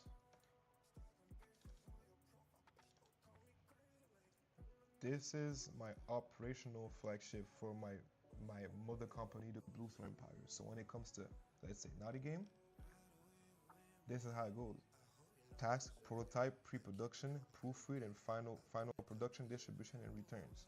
So right now, I'm into the prototyping thing because my pre-production, as I will call it, is when I will have all my packages. Like, listen, my prototyping is me doing my cards, right? When my cards are going to be done, I'm going to look at the packaging, which is I'm going to put into pre-production. Then I'm going to proofread all my cards. Then I'm going to have the final layout as everything. I'm going to look at everything as a whole to see if it makes sense. Once everything makes sense, once the thematic, everything looks like it's cohesive and coherent, then I'm going to focus on the distribution, aka the game crafter, and then I'm going to be, and basically distribution also includes the promotion of everything I want to do, because even within my pre-production, I'm going to have to work with all my advertising. Once all this is done, I will work on the distribution of my my physical game, and at the same time the distribution of my advertising, and then I will be able to focus on returns. So this is how I manage everything that I'm working on, by just having everything into smaller areas, because sometimes when you look at a project on the whole, it looks overwhelming until you break it down. So this is the word that I have not used while explaining what I'm trying to do, but it comes down to breaking down stuff. You need to break down everything that you want to do in order for it to be more manageable. It is easier to have your project in small steps than just to have the big overall of what you want to do, and then look at the whole thing and be like, okay, where do I start? Because it is easy to lose yourself in the hype of wanting to make something happen, example a game, but then after that, to just lose yourself in the whole idea of how you're going to go about it, right? So it's really important for you guys to focus on how you guys want to get your things out there. It's really important for you guys to focus on how you want this product to be delivered, and it's really important for you guys to make sure that you manage it properly, because if you guys lose yourself, you will either hit a burnout or you will hit a wall where you will not know either where to start, where to continue, or where to finish. So it's really important that you guys actually find a way to task yourself with little as possible, to manage it properly, because it's the little things that ended up becoming thing, right? The accumulation of little things will end up getting you the result that you want. So it's really important for you guys to get that into your head, that there's a lot of work that goes behind what you're making. Respect what you're doing, and understand that not everybody is able to do what you're doing. So give yourself the time to just be able to get things done in an orderly fashion. Because, like I always say, if you guys are out there to put out a product that you want people to purchase, it has to be presentable. We are facing and competing with a market of companies that have staff and multiple resources to get that done. So it makes no sense for you to give yourself the short end of the stick by not getting yourself ready and prepared the right way. So I will always encourage people to just have everything written down in a properly and orderly fashion, to make sure that you're able to keep track of everything. You want to keep track of the balancing of your card, write it down. You want to keep track of your game mechanics, write it down. Anything you want to keep track of, you will be able to keep track of it by just being able to have it written down as a whole.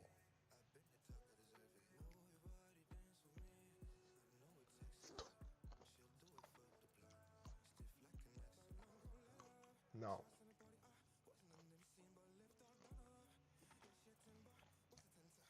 for the process of me making my expansions after that,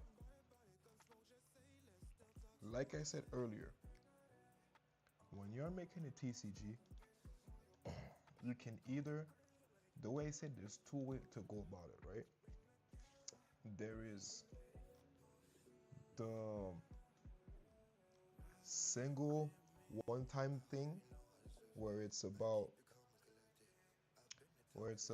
how can I call it? Where it's about you have this one set that you want to put out, and you want people to just gravitate towards it, and that's about it. Example, you just have 50 cards, and the 50 cards is your game. Everybody has the same 50 cards. You shuffle the deck however you want it, and you play the game however you want it. That's cool. If you want to go a bit more on a, what I'll call a professional way, but if you want to go more for a conventional way of doing things, and you want to go into a card where you want to basically, if I hope so, you want to expand on how you want to get these things done, then it becomes a different process. Because if you want to go on the conventional TCG way of making a game, that means that you are planning to release a base set, and then after that you're planning to make booster packs, right? And then you want to expand and expand and expand, and furthermore, possibly in the future, and expand your whole universe, right? Well, if this is what your plans are, then you guys have to understand that it's important that your booster packs are planned as much as your base deck, in a sense that, like, do not be the type of person to just freestyle booster packs, freestyle expansions because okay, you want to have some more cards and you fell in love with this and then no, no, no, no, no. Keep keep it organized at all time. Example, my booster packs are already pre-established. I know where they're going to be compromised of. The only thing I do not have set up is the time of release, because this is something that I'm going to determine later on. But I already know which cards are going to be part of which booster pack. Example, these dominion cards are not going to come out anytime. Example, like this, it. My dominion cards are not gonna come out anytime this year. Even though the cards are done, I've showed you the cards. I've showed you that they're already in my files. I do not plan on releasing any of these cards within this year. Why? Because it is all a question of timing and being able to maintain um, the attention of your public, right? If you put out everything that you have right now, you will find a moment in your creative process where you will have so much stuff out there that people will A, not know what they want, or B, will get only focused on this little aspects of the game.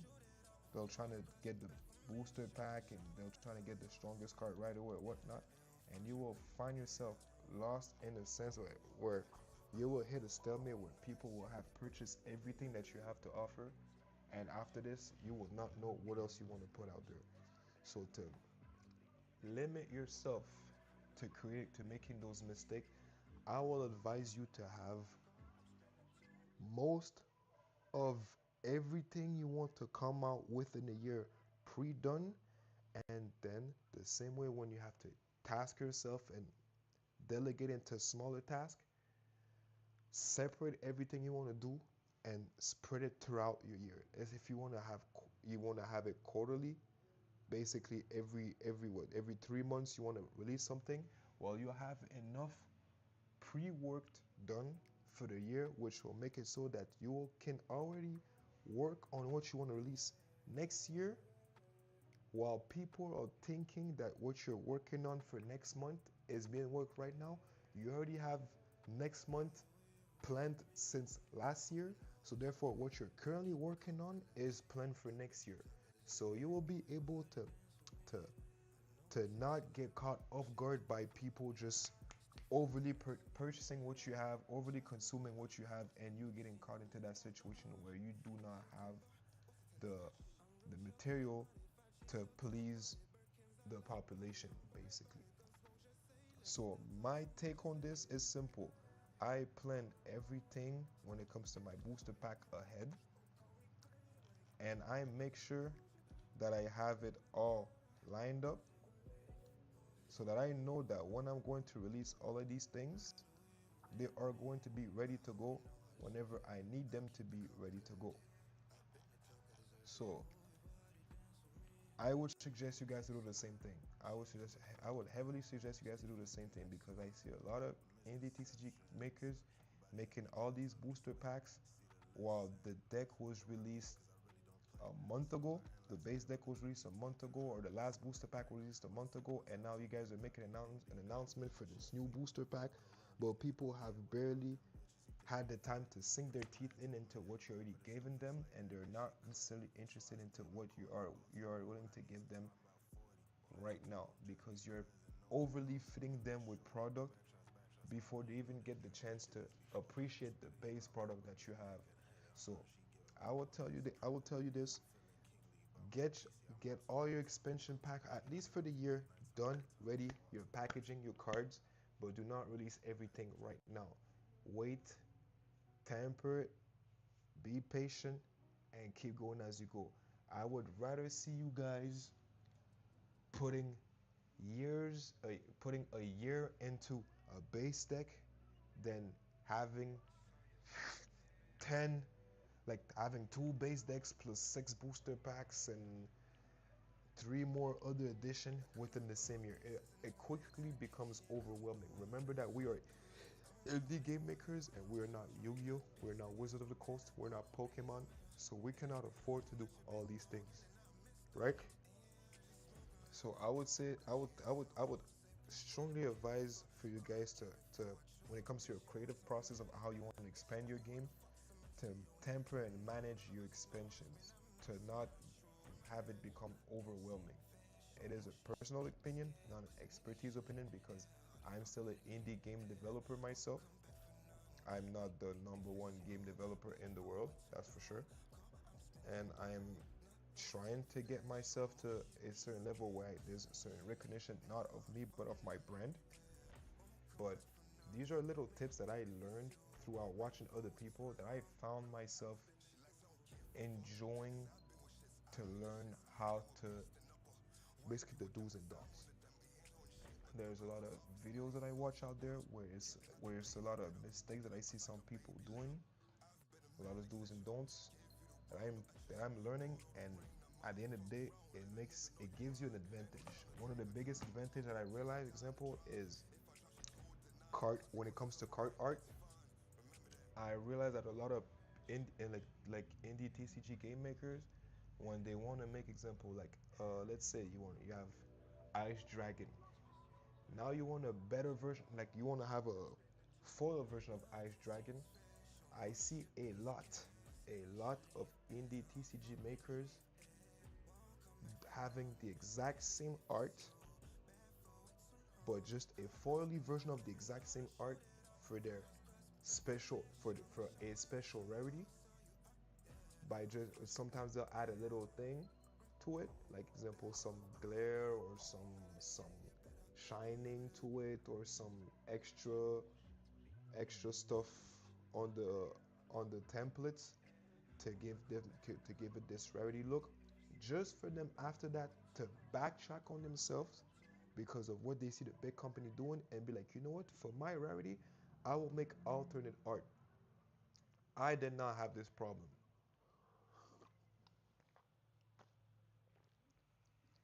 Like the popular term will tell it. I did my homework, and by doing my homework, I've realized that a lot of people will come out with sets where I don't want to bash people because it's not a bash. It's really not a bash, right? Because I still like it, right? But let's say I would see, um, I believe I don't know if I'm mistaken between Wrath of Korra Kingdom TCG. Or I always mix. I get mixed up with all the TCG indie TCG games I'm watching. But the whole system of the rarity card where this one TCG creator is making like he has the regular version of a card, then the glare version, and he has the royal glare, and he has the X glare. And I seen like there's a I think it's is it Mystic Island? Mystic Island has a version of his card where then after that he has the glossy version of that card, and then after that you have the when GameCrafter came out with the foil version, then he had the foil version of the same card. But then after that, sometimes you might be tempted to backtrack and do alternate card. I waited to see how it was made, and I directly went for alternate cards, which is the reason why, example, if you go into my cards, I have a lot of cards where I have alternate version for my Dominion packs. Like my Dominion packs are the only card where you have alternate art because Dominion art is special cards. So I'll show you. Let's see. Now you see over here where it says M Tati, M Tati, and then M Tati DOM for Dominion. Broken Tati Dominion. This is what I directly jumped into. I did not have the same art. I just went directly for alternate. So this is the regular version of M Tati. Then you have the Dominion version of Mtati, which is an alternate art, which this one will be in foil because it will be part of the Dominion pack. But off of that, I know that I will add a certain value because it is the same card. If you look at the stats, the name, the numbers, everything is the same. Nothing at all has changed but the number and the card art. It is the same number over here, the same amount of feathers, the same special, the same stats, the same lifespan, the same level. It is just different art and a different number of card, which will indicate that is which card in the series. But that's another thing. I serialize the cards just for my own. It's just for my own, for the sake of me being able to know where my cards are. But same thing for Broken Tati. This is the Broken Tati of the regular Broken Tati, and this is the Broken Tati of the Dominion. Because I've realized that all these big companies, this is what they're doing. You have Charizard, Charizard 3D, Charizard that has a different color. Like, I directly skipped the part where I found myself not liking what I was seeing and directly went for what I thought was going to be the best for my TCG because I realized that on a business standpoint and on a consumer standpoint, alternate card art to specify rarity on top of having a system of like a actual like a good visual system. Example, I use where is it? Oh no, it's not even.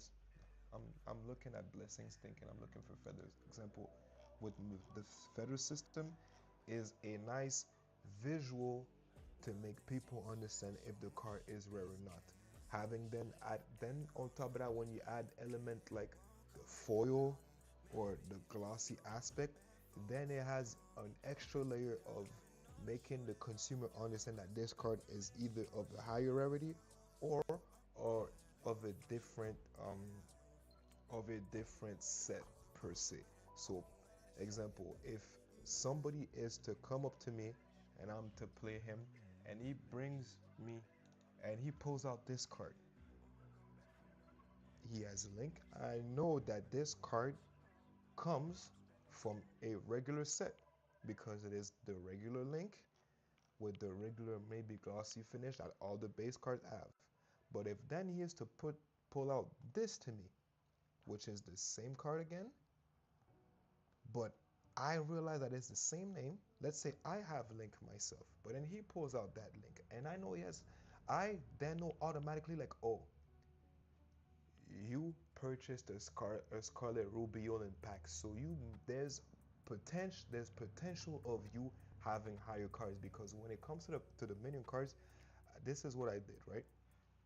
When it comes to the lower tier cards, there's Link from the base set, Link from Dominion, Scarlet Link of the base set, Scarlet Link of Dominion. But when it comes to the higher level of this character, there is no base set of Link. It switched directly to Dominion. There is no regular Bloodverse Link. It is Bloodverse Link Dominion because certain cards, when it comes to higher tier, are only specific to the Dominion booster pack. So I know if I see either this card or this card, I know that there is a potential of seeing this one, or this one. Because I know that the card that you have is from a set that in particular only has special cards. So this is really important for you guys to keep in mind that you want to have more than just a small amount of visual aspect for your rarities or for your special cards or special packs of cards, right? Obviously, we are super blessed by the fact that websites like the Game Crafter is giving us things like foily cards and full packs, but at the same time, as you want to also add your own element of it. I also like I also love when there's little elements, like example, like I use the example of the glare and X-Layer. It shows on the card that it's a glare by having a little glare onto it, and it shows also if it's an X glare by literally having X glare written on the card. It indicates me that the card is a rarity, but at the same time, on a consumer point of view, I would love to see the little extra where there's that little extra card art added to it. That being said, it is not a bad concept. It's just that by doing my personal research, I have found out that sometimes the consumer just likes alternate card art better. It is just a personal observation that I've came up with and noticed, right? So you guys might want to keep that in mind when you guys are working on your rarities. Again, I'm not an expert in the subject. It is not for me to tell you what to do. I'm just giving you advice based on what I've observed in my quest of finding how to make a decent TCG game. Yeah, there's no point of adding glue to this.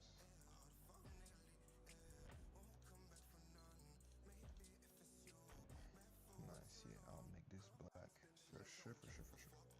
So, now, it was a lot of talk for just this amount of work done. Wouldn't you agree? There's a layer below. Copy. Now, watch how easy it is for me to do these curses and blessing, right? Paste. Boom. Boom.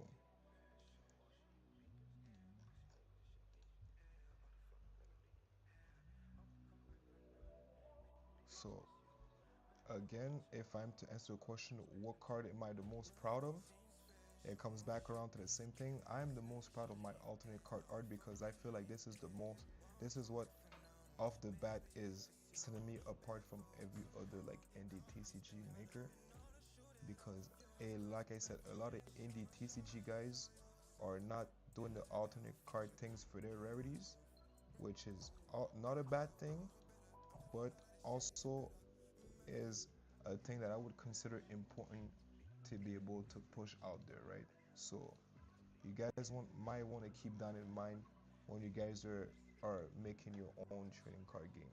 So obviously you guys will always gonna have something you're proud of, especially like I said, like with people that are making their own art when you do it in hand drawn. I understand that it might be a bit annoying to redraw your same character by hand in a different art style, but this is the reason why I will again advocate for AI to give you like it will enable you guys to have the leverage to work with different alternate art style. Let's say you let's say you don't even I would even suggest you for you guys to just not draw the full art, to just draw the actual character on its own, to give it to AI, and then give AI the liberty to just have your original character set in a different position. So you guys might want to try this, right? Like this is a nice way to even think about it. You might you might try if you'd like, obviously because it's still your choice, to make your own hand-drawn card and for special rarity to have a AI rendering of your card, right? So let's say you look at uh, Mystic Island, right? You want to make Goblin King. Then you want to make the same Goblin King has a rarity. Render it through AI. Now you have both.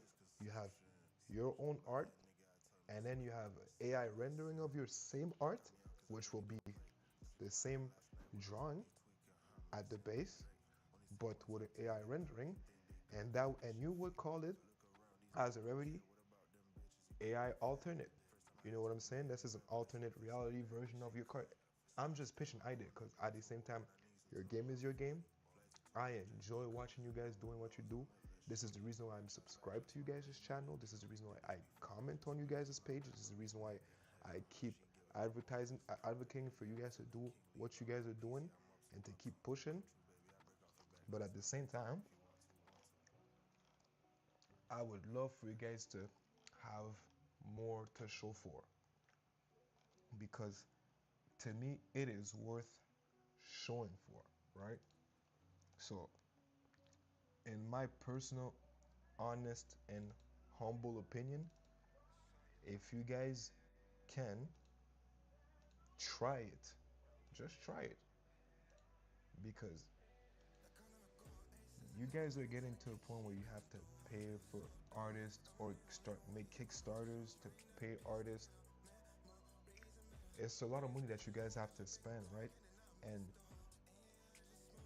my personal question for all you guys out there making your personal TCG, is it really worth it to make to like having to spend all the money that maybe you do not have, or maybe the money that you make off these cards, is it really worth it to just put that money towards paying for artists when you really have tools that are there to help you? And this is the reason why I'm saying I'm like, obviously me, it is way easier for me to make alternate card art for the simple reason that I use 3D models. So if I want to make an alternate card, all I have to do is give a different pause, a different position to a character that I already have made in 3D. So when you look at this card and you think about the fact that my characters are right there, all of them, watch this. I will show you exactly what it looks like into my actual thing, right? If I go into manage material, 3D, I'll go just into my characters. All my characters have different iteration. I have them naked, I have them with clothes, I have them with different type of clothes. I have so many variation of most of my characters, right? Like let's go into one of them, right? Let's go into Lane City Crooks and Crook Dog. I have the original Crook Dog nude. I have the original Crook Dog with some sort of clothes because he doesn't like to wear shirt. Then another original Crook Dog in a certain way. Then I have legendary Crook Dog nude and legendary Crook Dog with his clothes with some clothes on. Same thing for all these guys. I have Spook. I have different versions. I have Spook as a child, Spook as a young man, and Spook Beyond as a creature. Sideshow, same thing. Sideshow as a child, Sideshow as a man, and Sideshow Beyond as legendary Sideshow. Same thing for Stone. There is so many things I can personally do because I use 3D models and I modify my characters, and all I have to do afterwards is to go into my I go into my clip studio. Let's say I want to grab this guy card. Let's say card number 1 I have in place like this. Then card number 2, he's like this. Card number 3, he's like this. The amount of alternate artwork I can do just because my characters are already modeled in 3D is what makes it easier for me to do, right? But I understand that not all of you can do the same thing. So obviously, I will not tell you guys to throw yourself into 3D modeling and whatnot, and because it's really time consuming. I'm gonna be honest with you. If you guys think drawing these characters is hard, try to make them in 2D. It is way more time consuming to have these characters done in 3D than to just draw it. It's way more simpler to draw a character than to do it in 3D. Trust me. But I take the time to do it personally because I enjoy doing my 3D models. At the same time, I use it for my comic book, right? For people who wanna know about the comic book, uh, I'll show you guys right now. All you have to do is write down. It was already on Google. It is called The Dark Comedies. I don't know if I just write the dark comedies. No, it's just gonna. So write the dark comedies Pantheon. So yeah, AI sometimes gives me different things, but you go right here on Amazon, just for look for Kingdom, for Kindle, I mean, and you will find the set comic book. So if you want to read a sample, let's say, you will have this, and this is my comic book. See, as you can see right here, this character right here is literally the God Face L. This is my model of the God Face L within my comic book, right? If you want to go, example, this one, this is the second book, Trinity Part 1. These characters are Koitum, Abis, and Tati, right? This right here is Tati, right here. The card with my alternate artwork, you see? Now you have 3 iterations of Tati different. You know, so there's a lot that can be done. A lot that can be done with a different medium that you want to use. So do not be afraid to use the tools that are available to you to use if you want to, because they're only going to help you, and I want you to help yourself, right? Now, how what is my long-term vision for this? This is a question that I feel like every single game developer, um, lore creator, comic book writer, just creator overall needs to ask themselves, what is your long-term goal into doing this? I've explained it many times by myself. My long-term goal is to build a lore and to have people interact with the lore. But how are you gonna go about it? Are you gonna try to reach the community? Are you gonna try to push it to like a publishing company? Are you trying to just make this as a hobby? But even that, I have a problem with this, right? I have a small problem with people that call their stuff hobby but then try to sell it. Why? Because you are not, nobody sells a hobby. If you're making something as a hobby is for you to enjoy.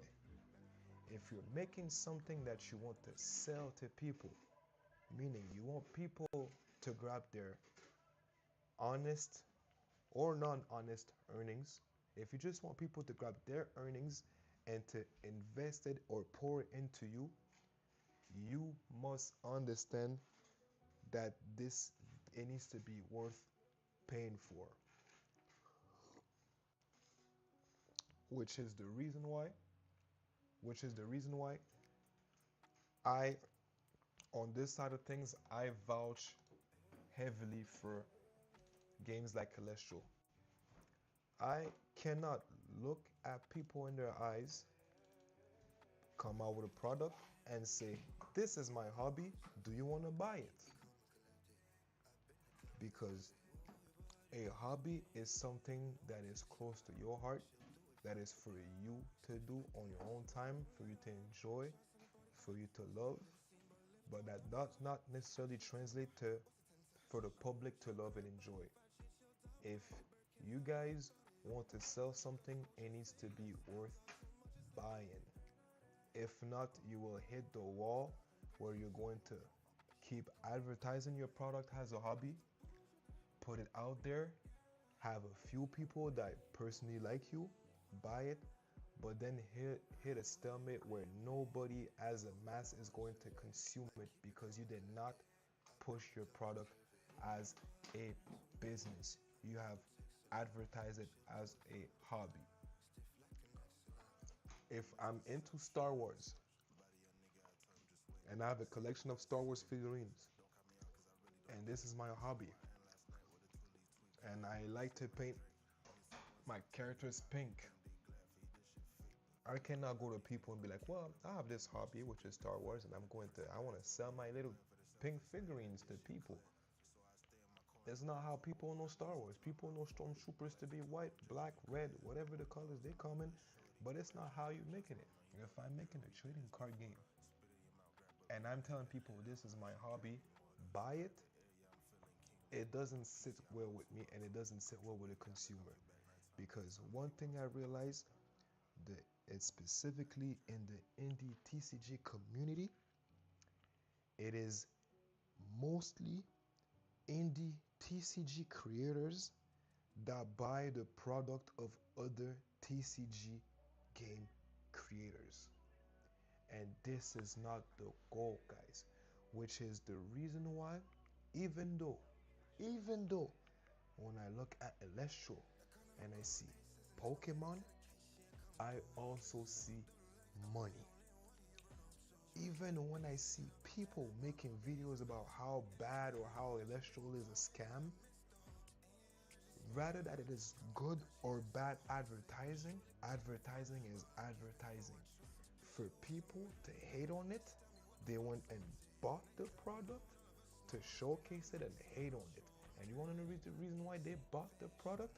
Because regardless of how you want to perceive it, even me that looks at it like, to me, it looks like a Pokemon ripoff. And it's not in the sense of the game mechanics, not in the sense of the lore, because I don't know the lore, but in the sense of the art style. I see a Pokemon ripoff. I will buy Electro 100% before I buy a lot of other TCG makers, because the quality and the delivery of the product is pushed as a business. The the way it looks is a business. I can look at the Electro title and just by what it looks like, I can tell that there's a business mind behind it. No matter how you hate it, no matter how you like it, it is a business that is worth spending money on because it has been portrayed as a business, shown to you as a business, and pushed into yourself, pushed into your eyes as a business. And it's funny because this is the reason why people call it a scam. My only thing that I have against Celestial is the fact that for me the art looks like Pokemon.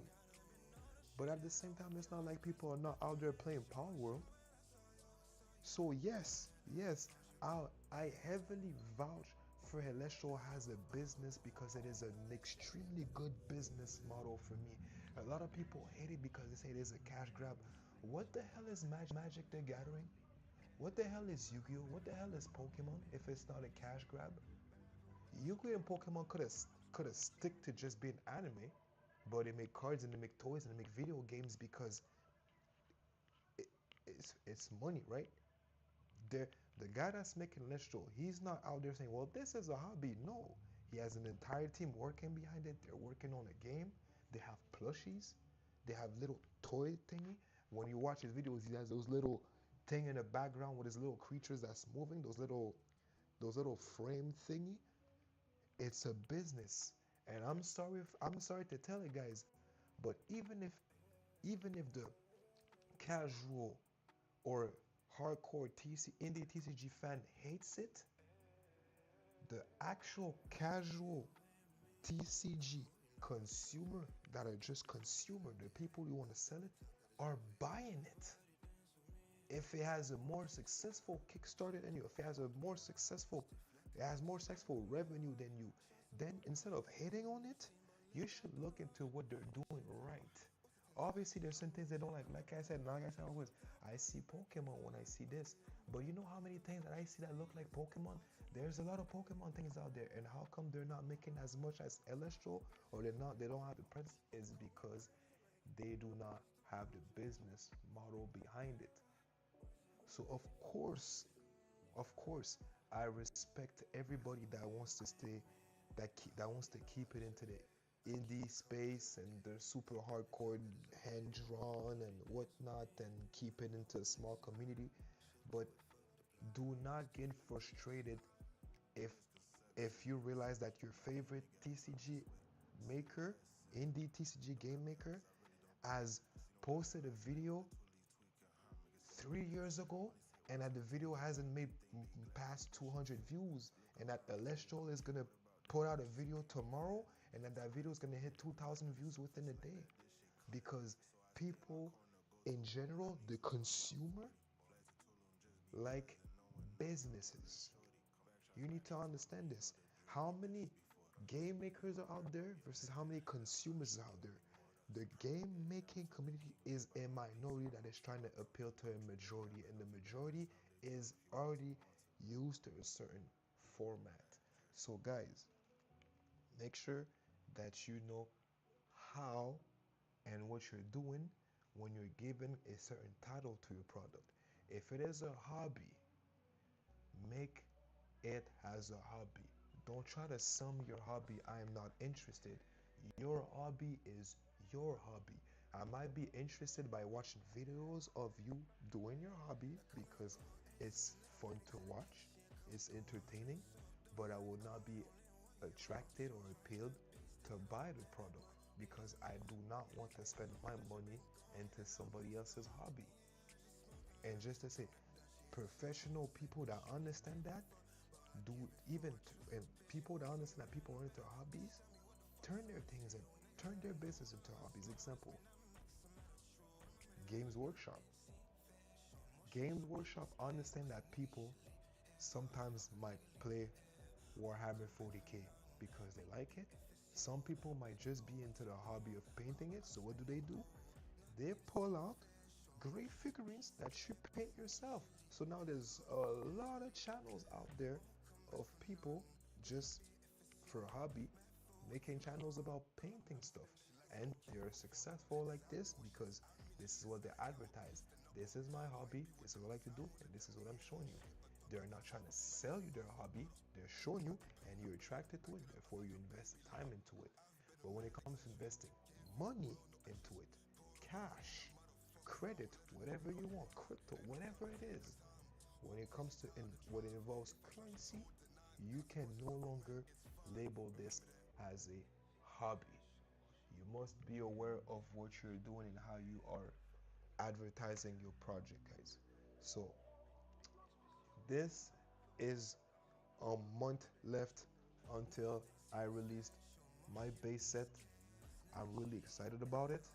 This is not a hobby. This is a business that I'm making. It is based on a lore of a comic book, which is being published on Amazon. And like I showed you guys, it is not a hobby. It is a business. This is how I am trying to pay my bills eventually. So that being said, guys, wait for the end of the month of August for the base deck to be released. The Dark Comedies Souls game will be available on the Game Crafter before August has ended, at least the base set. That being said, guys, I will stop the stream and I'm going to throw myself directly into this because as you guys seen, there's only been those cards that have been made, right? And in order for me to be able to fully immerse myself into my work and produce these cards for them to be able for you guys, I need to get busy. So until then, obviously guys, I'll make sure there's a next video that's going to be available for you guys to see. There's going to be a next TCG Chronicle, obviously at least 2 or 3 before the first base set is being published. But until then, guys, I have to cook, I have to work. So this is what I'm about to do. So again, Shout out to my cousins, and my fellow creators, and I'll see you guys next time.